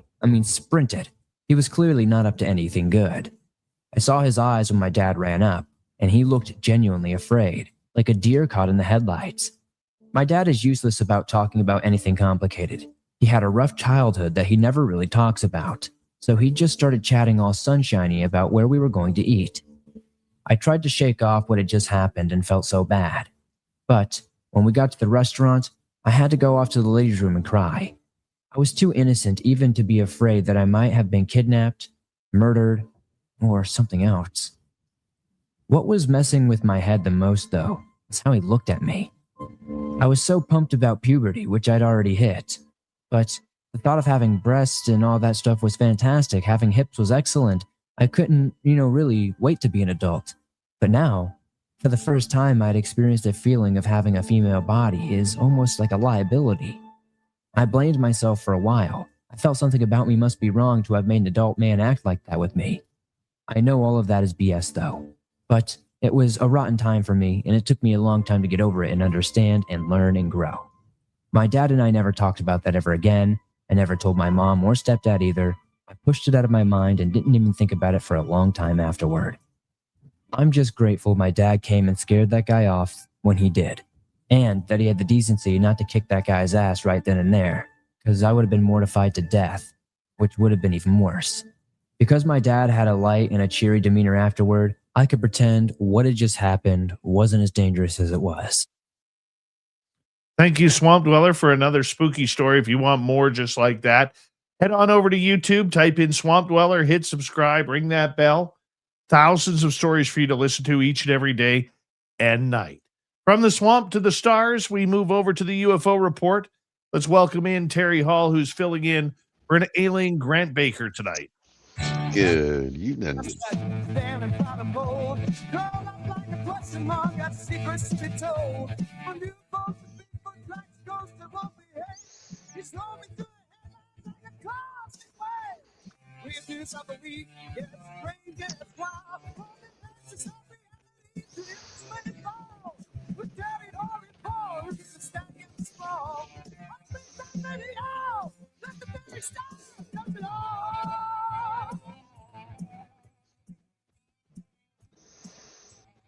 Harry Hall, thank you for filling in for Grant tonight. How you doing, my friend?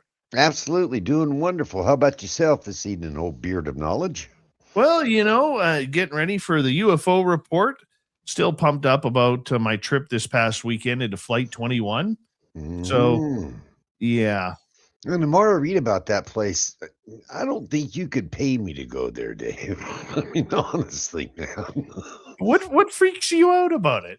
What freaks me out about it is what drives people like you and Merle and others to go to a place like that to try to stir up and kick up something. I mean, what drives you to do that? I don't get it. Well, it's not that hard. Nobody ever said it was hard. Well, honestly, if you don't know what you're doing, it is hard. And you can do some really wrong things, but man, that place freaks me out. I mean, I keep telling you that I'm going to come up, I'm going to sleep in a barn. That's about as far as you're going to get me to go. We'll drag you out there. I might go to the trailhead up there, right to where the path's at, and just say, hey, I'll sit here with a video camera and watch you guys float up and go away. But now, I tell you what, Dave, this whole UFO thing lately has just caught fire. You can't get on social media anywhere and not find out something about this. And it's starting to get, honestly, pretty deep. So, with as much as been going on, where would you like to start this evening? Well, I think what we should do is start with this latest name that has been added to the whistleblowers list. A gentleman named Matthew Sullivan. What do you know about him? Matthew Sullivan, unfortunately, he's another one of those guys that just happened to agree to talk to Congress and didn't quite make it. So Matthew Sullivan was in the Air Force. Yeah, very distinguished service member, Bronze Star. Yeah. It's just, I don't know, Dave. It goes back so far to where people have been disappearing about this subject for such a long time. But now that we have social media, it gets to be brought, I mean, we're front and center on it. So why don't you round them out and let people know all about this guy? Well, Matthew Sullivan was somebody who was involved in the Air Force. He had apparently worked in some very, very top secret programs that included UFOs and included the secrets behind where they were, the people who were working on them, so on and so forth. Then in 2024, a couple weeks before he was set to testify in front of Congress, he actually took his own life, allegedly.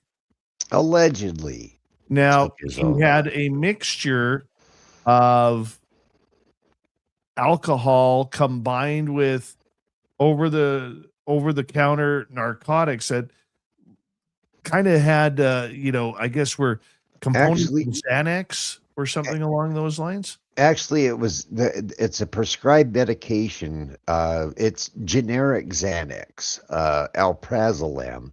Cyclobenzaprine he was also taking, which is a muscle relaxant.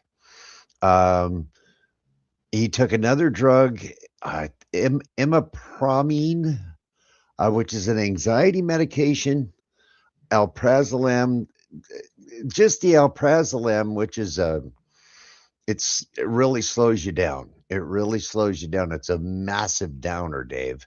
And then you put a muscle relaxant in on top of that affects your central nervous and, the breathing and heart rate, and dump alcohol on top of it.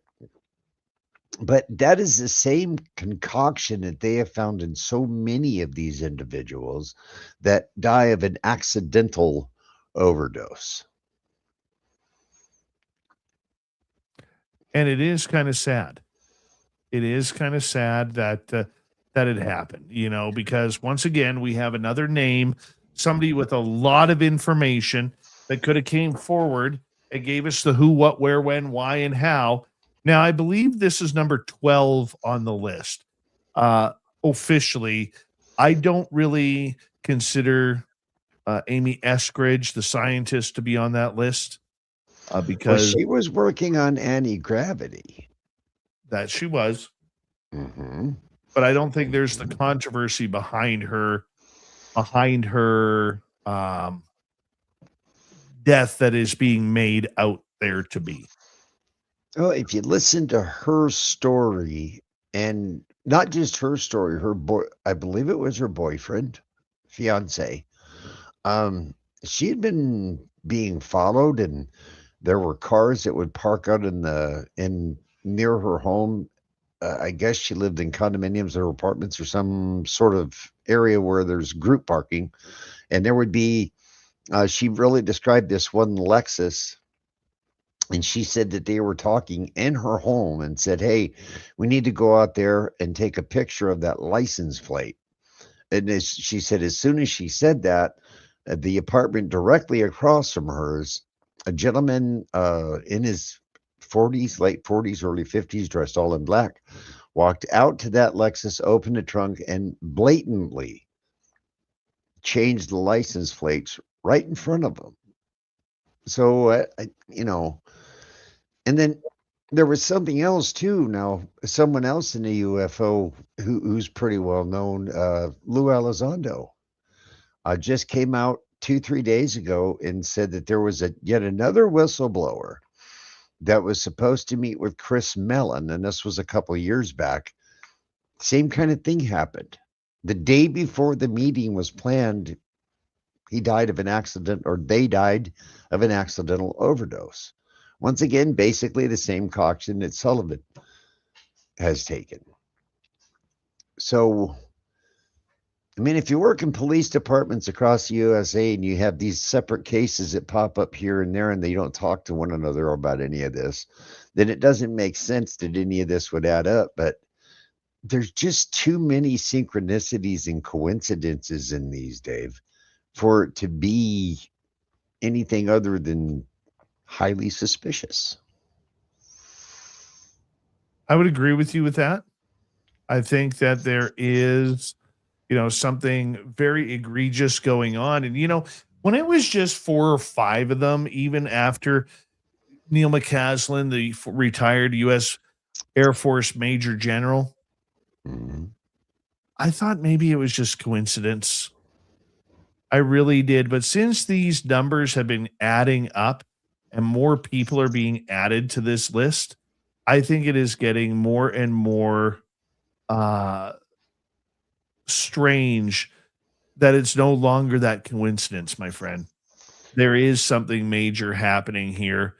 And, there needs to be more of an investigation into these scientific deaths from the FBI, from Congress, and maybe, just maybe, some of this has to do with the fact that they don't want this UFO story coming out. They don't want whistleblowers coming out. They don't want anything. They just want it pushed back under the rug, Terry. Well, there's another part of this story as far as these people that are disappearing that needs to be brought forward as well. And these are the ones like the general who just walked out of their house and disappeared. There's been a couple of them. And the thing that ties all of this together is they're leaving everything that can identify them behind. iPhones. One gentleman, he walked out of his house. Him and his wife went out for an evening. They came back. Everything seemed fine. She went in the house. He didn't come in for about a half an hour. She walked outside, saw him standing by his mailbox, went back in the house, laid down, went back to sleep. Woke up about an hour later. He's still not in the house, but he left everything that I could identify him, like his iPhone, his wallet, his telephone, his smartwatch, in the mailbox, and just walked away.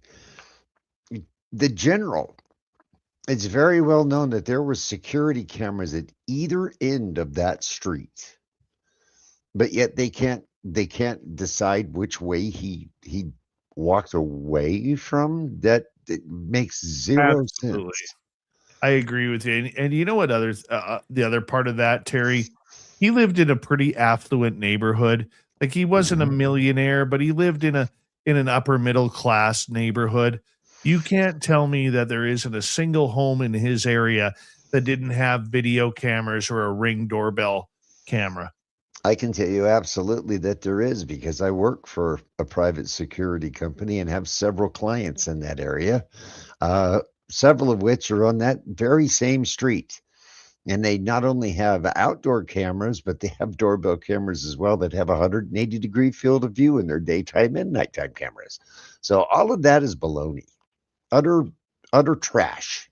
I don't put any credence in them not being able to track a person anymore. I would agree with you on that. We got about 3.5 minutes to go before we have to go to break. And just a quick one here before we continue on. Apparently, Tulsi Gabbard visited Area 51 recently. I heard about that. Yeah. George Knapp broke this story on his Weaponized podcast, and George is always so good. But apparently, Representative Eric Burleson and Tulsi Gabbard visited Area 51. Now, why they would do that, no idea. So apparently, according to Knapp, that a high-level VIP strongly implied that DNI Tulsi Gabbard flew into Nellis Air Force Base last week. Flight records confirm Gabbard's C-40B arrived at Nellis April 21st, 22nd. Then a smaller plane shuttled to Groom Lake / Area 51 and back to Vegas.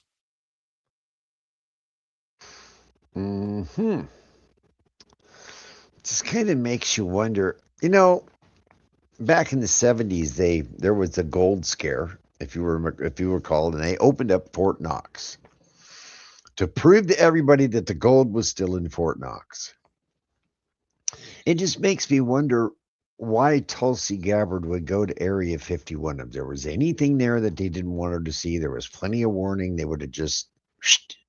So she went to a secret airbase where they test secret planes. That, to me, isn't really a big hoo-ha anymore. Especially when we have... there's a new guy out here, too, who's starting to make some noise. And we're going to have to talk about him when we come back. And he's explained that we do have the ability to create orbs and other things. So it just makes me wonder, do you think that if Tulsi actually went there, she would be able to divulge anything if she did see anything that was out of the ordinary? No. But I also don't think they're hiding any UFO type aircraft at Area 51. I absolutely and utterly don't think that they're hiding any. It doesn't make sense anymore. Now, I do know of a couple of other bases that are a lot less well known, but a lot more I would point a finger towards, rather than Area 51 for holding and storing other things like that. But I definitely did. I dang sure wouldn't take it to Area 51 anymore. That's a dead end anymore. That's a dead end anymore. But, Dave, it swings so hard back and forth. Do you remember who Tom Green is? Yeah. Tom Green, the comedian. Let's hold on to that, because we're just about to come from break here. And I don't want to get started on something else just until, yeah. But funny little side note with that guy, always the comedian. Oh, yeah. Good Canadian kid. This is Spaced Out Radio's UFO Report. Terry Hall is filling in for Grant Baker tonight, who is not feeling the best. So we're giving him the night off, and we always love it when Terry comes on in and joins us on the airwaves. This is Spaced Out Radio. Final half hour of tonight's show is next. This is Spaced Out Radio. Your host, Dave Scott.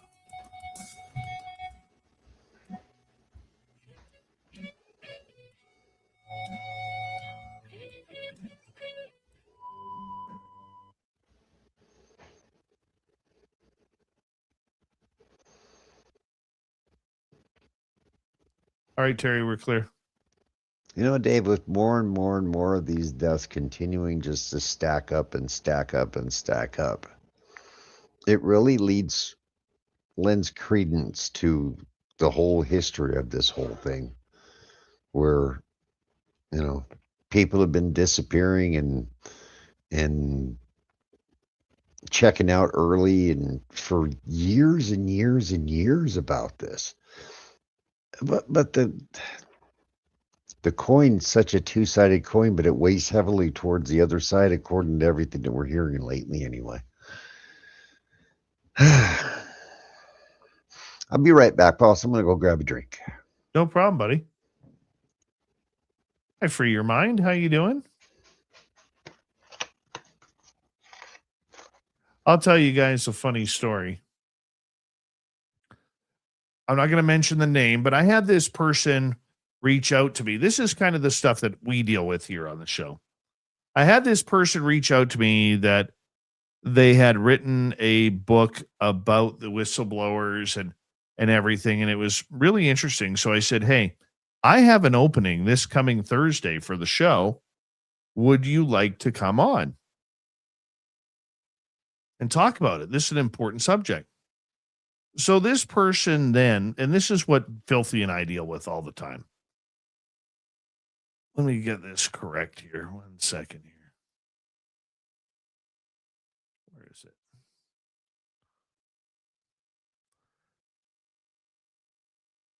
Maybe I can just double it up from here. So I said,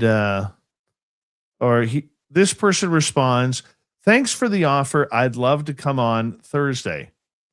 Couple of things to flag up front. I have a busy schedule this week, so I'd only be able to give you between 30 minutes to an hour, and I don't have a studio mic, so I need to call in rather than use a computer. Hope that works. I called a message back and said, sorry, Anthony, my interviews are 2 hours long. I do not have time, unfortunately, for short-term or short-form interviews on such an important subject. I'm not a podcast. I am a terrestrial radio show with over 300,000 listeners nightly. When would you have time to do a full interview with me? Let me know, and I'd love to have you on. So this person responds, good news, I've spoken with my wife. This was a couple hours later. Spoken with my wife, and I've been able to cover an engagement. I said, I apologize. I've already booked that date. My next dates are available May 7th, 11th, 12th. No worries. May 11th works perfectly for me. Perfect. Can you send me a bio? Person sends me a bio and then emails me today, I'm going to have to pass on the appearance. Your generosity in reaching out caught me completely off guard. And I said yes before my rationale could object. The book is meant as a resource and a jumping off point. And while I do speculate, I am careful not to make any unproven claims without any supporting evidence, just citing facts for a boring conversation. I know I won't handle a live conversation as deftly as the topic demands. I don't want to paint myself into a corner. With that being said, thank you.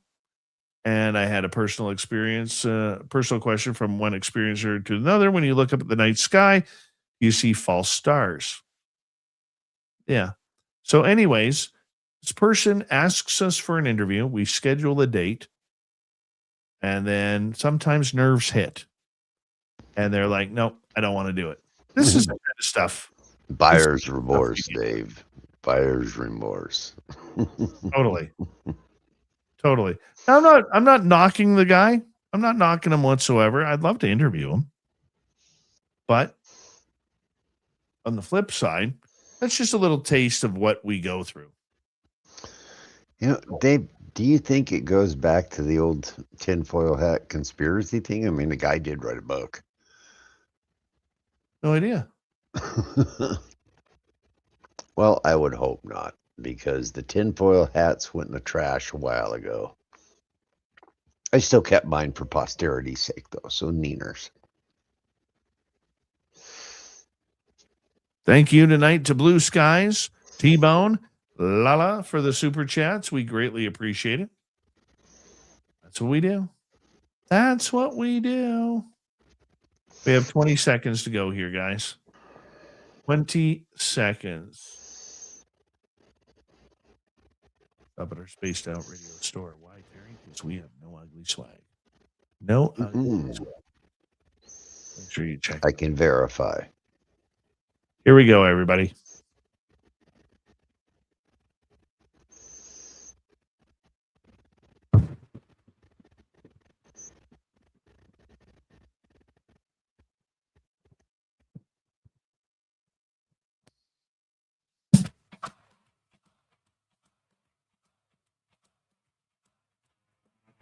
Final half hour of Spaced Out Radio tonight. We're into the UFO report with Terry Hall. Terry, a comedian has come out basically saying, hey, can we just push the UFO subject back under the rug? What do you think about this, Terry?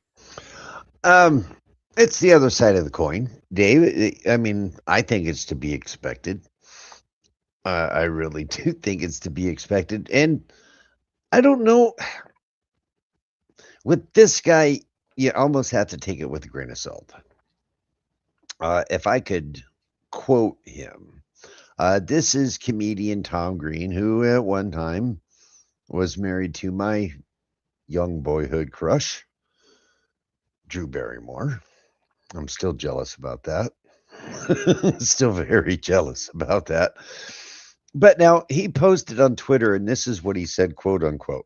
I can't wait for them to disclose that there are no aliens visiting the planet so that we can stop getting trolled by all these fake CIA whistleblowers trying to get views for their YouTube channels.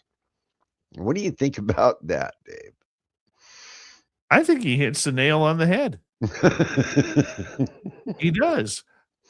And to be honest, I think it's because, you know, there's a lot of information, misinformation, and disinformation that is being played out. And what's amazing about this is basically what he's saying is he's had enough of all of the garbage that we're seeing online with AI, fake videos, fake stories all over TikTok. Okay. And I was talking to Lon about this prior to the show, but apparently that TikTok and YouTube especially are really starting to hammer home these fake videos that are being made by AI. And that way people aren't getting ripped off with fake and false information. So we're going to see how that plays out. We called it years ago when this was going to happen, Terry. I mean, you remember that. Oh yeah, absolutely. It's always a pitfall in this field anyway. But the thing is, how do you separate these quote unquote fake whistleblowers from actual whistleblowers? Let's go back to Sullivan for just a moment. He was supposed to have personally seen UFOs in federal government's possession, had been part of the recovery program, and was prepared to expose the entire program at that congressional hearing in 24 when he took that deadly cocktail. So how do you separate someone like him? I mean, the same could be said about David Grush. Is he a fake whistleblower? He was in front of Congress. And then we have other whistleblowers. I don't know if David Grush was a fake whistleblower, but I don't think he was a full-on whistleblower. He was a second, what I would say is a second-hand whistleblower. Wouldn't you say that, Dave? Because he actually hadn't seen anything, but he said he had firsthand testimony from people who. I would agree with that. I would agree with that. Right. And then we have another person who's jumped into the circle. And this guy has had a really odd career, Dave. He's the former director of research at the NSA and CTO of the entire intelligence community. He believes that UFOs are real, but he's also disclosed a few other things about the technology that we currently possess. Have you heard anything about this guy? I thought we were still talking about Tom Green here. Well, Tom Green, I mean, he bounced off, but you know, Dave, I've talked to several people who feel the same way. And honestly, there's a reason why I don't attend UFO conventions, and it's for I call them the hangarounds, the people who try to make a buck off of people's heartfelt beliefs and experiences. It doesn't agree with me. The people that are selling trinkets and all that kind of stuff. And well, take, for instance, when we were at Phenomicon, there was a vendor there who was selling quote unquote special gilsonite, which is what they make asphalt out of. It's all over the Uinta Basin. But it was special vernal gilsonite. And for a little piece that wouldn't even fit in the palm of my hand, he was asking $50. Well, honestly, you could have walked out into the parking lot, into the field next door to the convention center and picked that very same stuff up. No. Well, you know what? We do have a lot of people trying to take advantage of that. But like getting back to the Tom Green thing here, I think what he is he is your typical person who believes in this subject, who wants to see the truth come out, but has been following it closely behind the scenes and realizes that there is just no way that this is going to happen. I mean, this may be a very fringe category on social media. And you know, we're talking maybe a couple million people, you know, maybe up to 10 million people follow it. That's not a lot considering how many people are in the world. Mm-hmm. And yet here we are with probably one of the most rigorous amounts of information, disinformation that is put out there and falsified stories that I think people are just getting to the point of it, that going back before this whole UAP saga started a number of years ago, you know, people could enjoy listening to the likes of Stanton Friedman, Richard Dolan, Grant Cameron, just to name a few.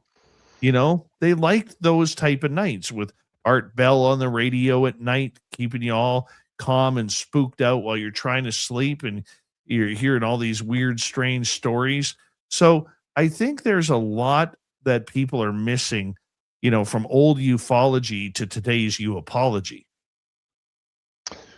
True, but at the same time, when people like Stanton Freeman and the ilk were at the top of their game, you also had the disinformation side of the whole thing with if you'll pardon me, it's just my personal belief about the secret space program, the 20 in back guys and all of that kind of stuff that got to be so incredibly popular. But I really could never put any credence into it. I always thought that just never sat right with me. That was an area that I chose to avoid, but it was extremely popular back then.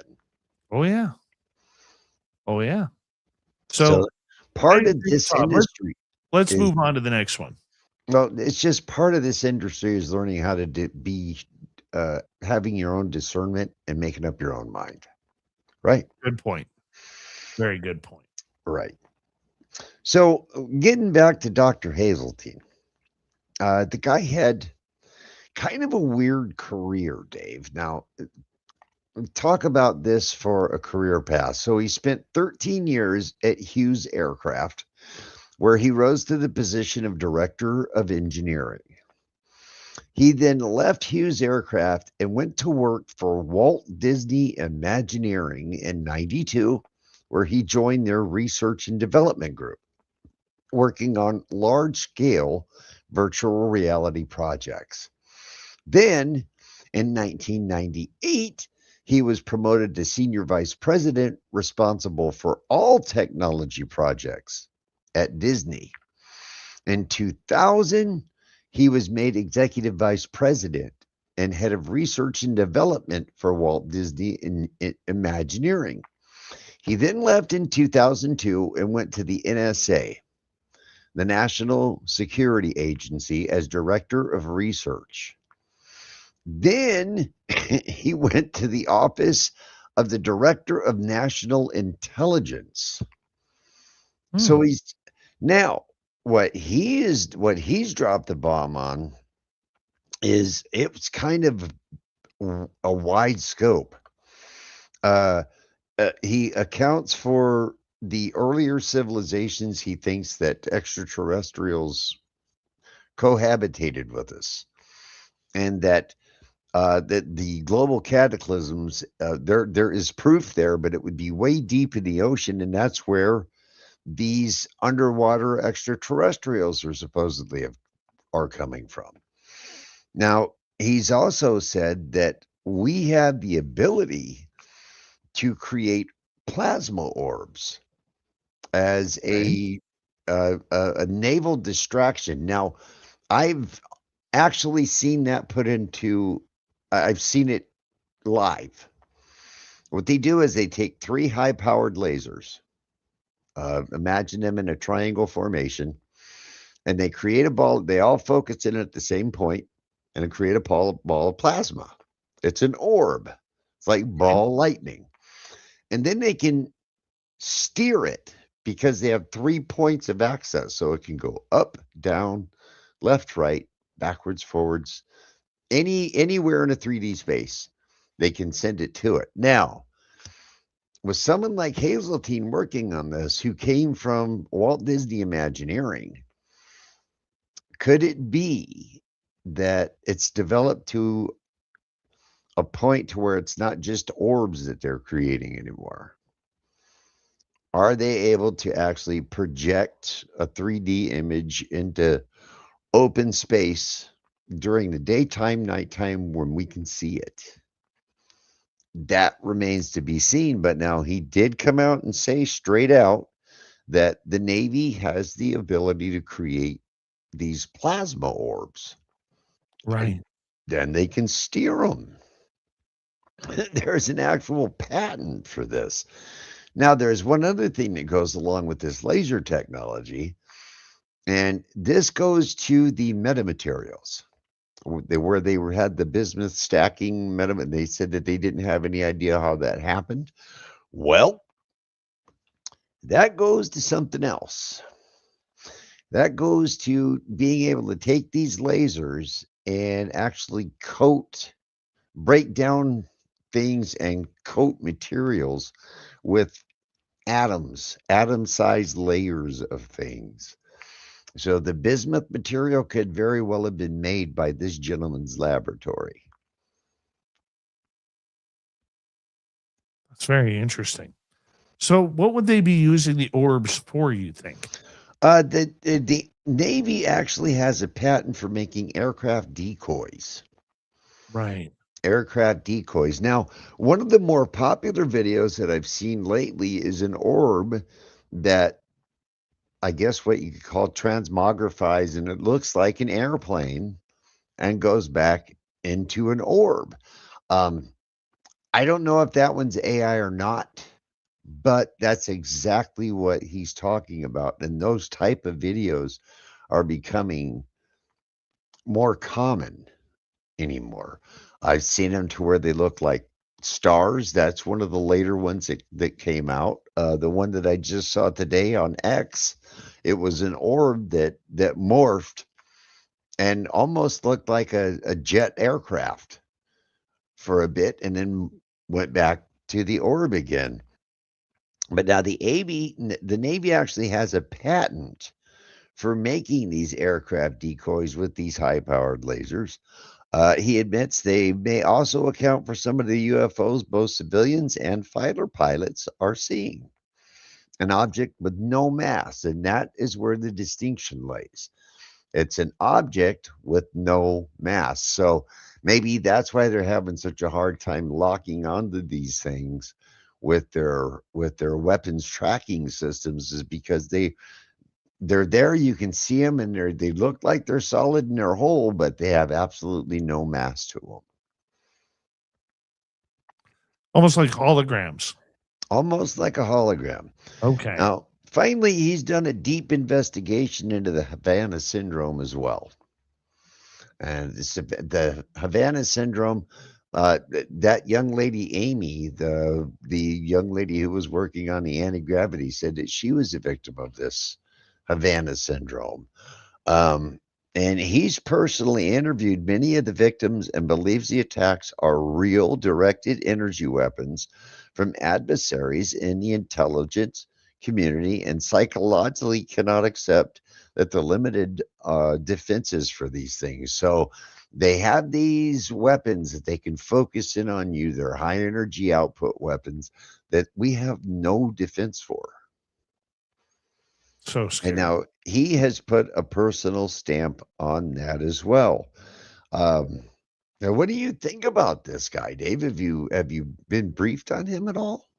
This is the first I'm hearing of him. I read about him online a little bit today, but I mean, this just goes way deeper than what I'm used to. That's for sure. This, in some of the side research that I've done, we've discovered some things that go back to T. Townsend Brown, but it's later on than what most people understand about him. Most people think that he fell off the face of the earth in 1954, but that's not exactly true. He worked with a big team of scientists in the late 60s and early 70s. And according to what we've been able to discover, not only were they able to make things float, like quote unquote anti-gravity, but they were also able to put directionality into that. So basically, they put the steering wheel into the UFO. And it's with these coatings, like Xerox, the Xerox company, believe it or not, their magnetic thing that makes your copies, that is a coating, and it's atom sized. So with that same effect, what they've been able to do, from what we've been able to discover, is they've come up with a coating that they can put on basically anything, that the friction of our atmosphere generates a positive force towards. In other words, friction creates energy, which means that you would not need an element 115 to power anything. That friction itself from our atmosphere would power the craft. The faster it goes, the more power it creates. And so the infinite loop for breaking the speed of sound is actually conquered by that theory, because the faster it goes, it creates more energy all on its own. That is very, very intriguing. We got time for one more story, Terry. We got about 3.5 minutes. All right. Well, we can go back to, actually, Burchett came out again this week, pretty heavy. And then we also have Representative Burleson has jumped in on us as well. Now, this goes back to the Matthew Sullivan thing. It's finally gotten to the point, and it's gotten deep enough with these stories, that the FBI is now not looking at this as a conspiracy theory. The FBI has decided to jump in on this and do the deep dive. And so Representative Burleson says, my office was working directly with Matthew Sullivan to testify before Congress prior to his sudden death. It is vital that the FBI investigate these cases and ensure that our top scientists and whistleblowers are protected. Well, let's see if they actually get some protection. That's the whole thing, Dave, is they could, from what I understood, they had passed the whistleblower protection, but you can't protect from somebody crawling into your house in the middle of the night and fixing you up with a cocktail. It There's something in the stew, Dave, and you get people like Burleson that come out and Burchett that come out. Now Burchett says if we saw what he saw, we'd freak out. But then we've got other members of Congress who also say, it's going to be joyous when we meet these other aliens and we figure out that how populated the universe actually is. So it's like the Tom Green thing, here we go with the disinformation or the correct information. What's what? Would you say that this story is maybe getting out of control, Terry? It's very out of control. It's very out of control. And what they need to do is make a funnel for the information. Not arrow, not ATIP. We need some place where, like, say, whistleblowers come out. Well, if they're going to come out, they put mobsters into witness protection program. Why can't we do the same for those guys? Or why make it a crime? If Trump is really supposed to declassify all this stuff, then everybody should be able to come out of the woodwork and say what they want. Well, I mean, but unfortunately, due to national security, we're not going to see that. Well, I would think and I would hope that if Trump decides to declassify everything, that would be part of the declassification to allow whistleblowers to come forward. Yeah, me too. I'd love to see it too, my friend. But I mean, we're just at the point now where I mean, this story is just haywire.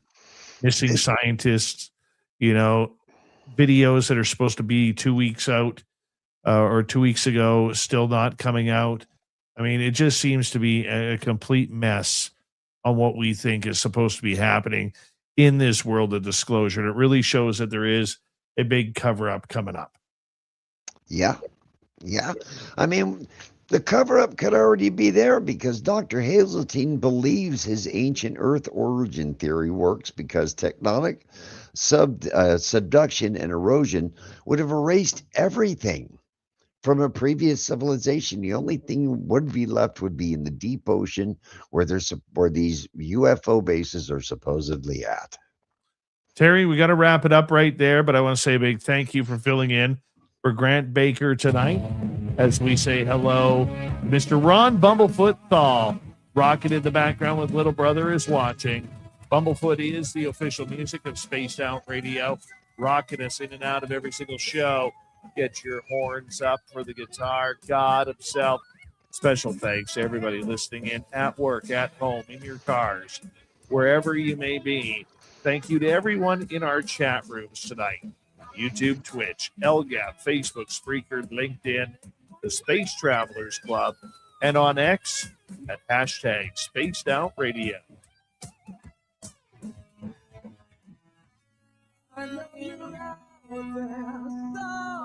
Remember, this show is copyright Spaced Out Radio and Bigfoot Broadcasting Limited. Thank you so much for choosing to share your evenings with us, because together, my friends, we're watching. We own the night. Mr. Bumblefoot, we need a favor. We need you to take us home.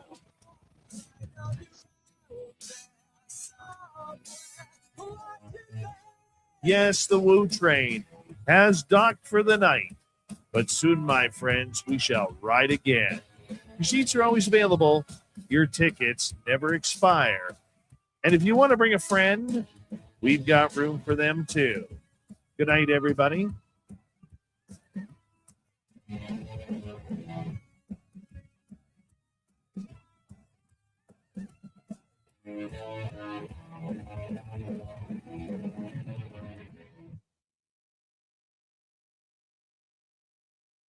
Good job, Terry Hall.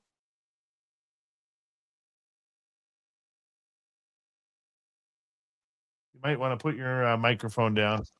This whole UFO thing, Dave, and by the way, thank you. A good friend of both of ours, Tom King, Yeah, just a little tiny YouTube channel, a place for us to come and hang out and see things through Tom's eyes.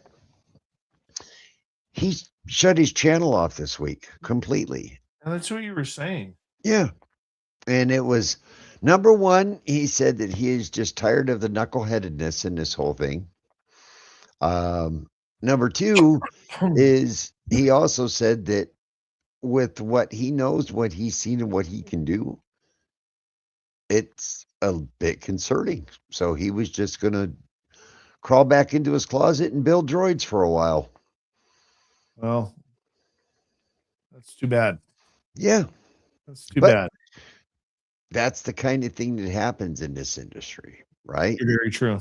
We're so used to the stagecraft that we see on TV all the time that making sensational videos on AI just seems the thing to do anymore. But, you know, we keep getting these guys like Hazeltine and the generals and everybody else coming out, David. It's just, we've lost control of the whole thing. You got that right. I hate to cut you off, Terry, but New York is going to be calling me on WABC 770. So make sure you go tune on in, because I will be going on with Walter M. Sterling here momentarily when my phone rings. Thank you tonight to T-Bone, Lala, and Blue Skies for our super chats. Tomorrow night on the show, Martin Willis will join us to talk about UFOs in the news. So it's going to be a pretty heavy UFO week. Thank you for the love. Thank you for everything you guys do. And we will talk to you tomorrow night, everybody. So take care. Good night. Good night.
Stay healthy, my friend. You too. You need bail money, give me a call. Always, Dad. Take care. You too.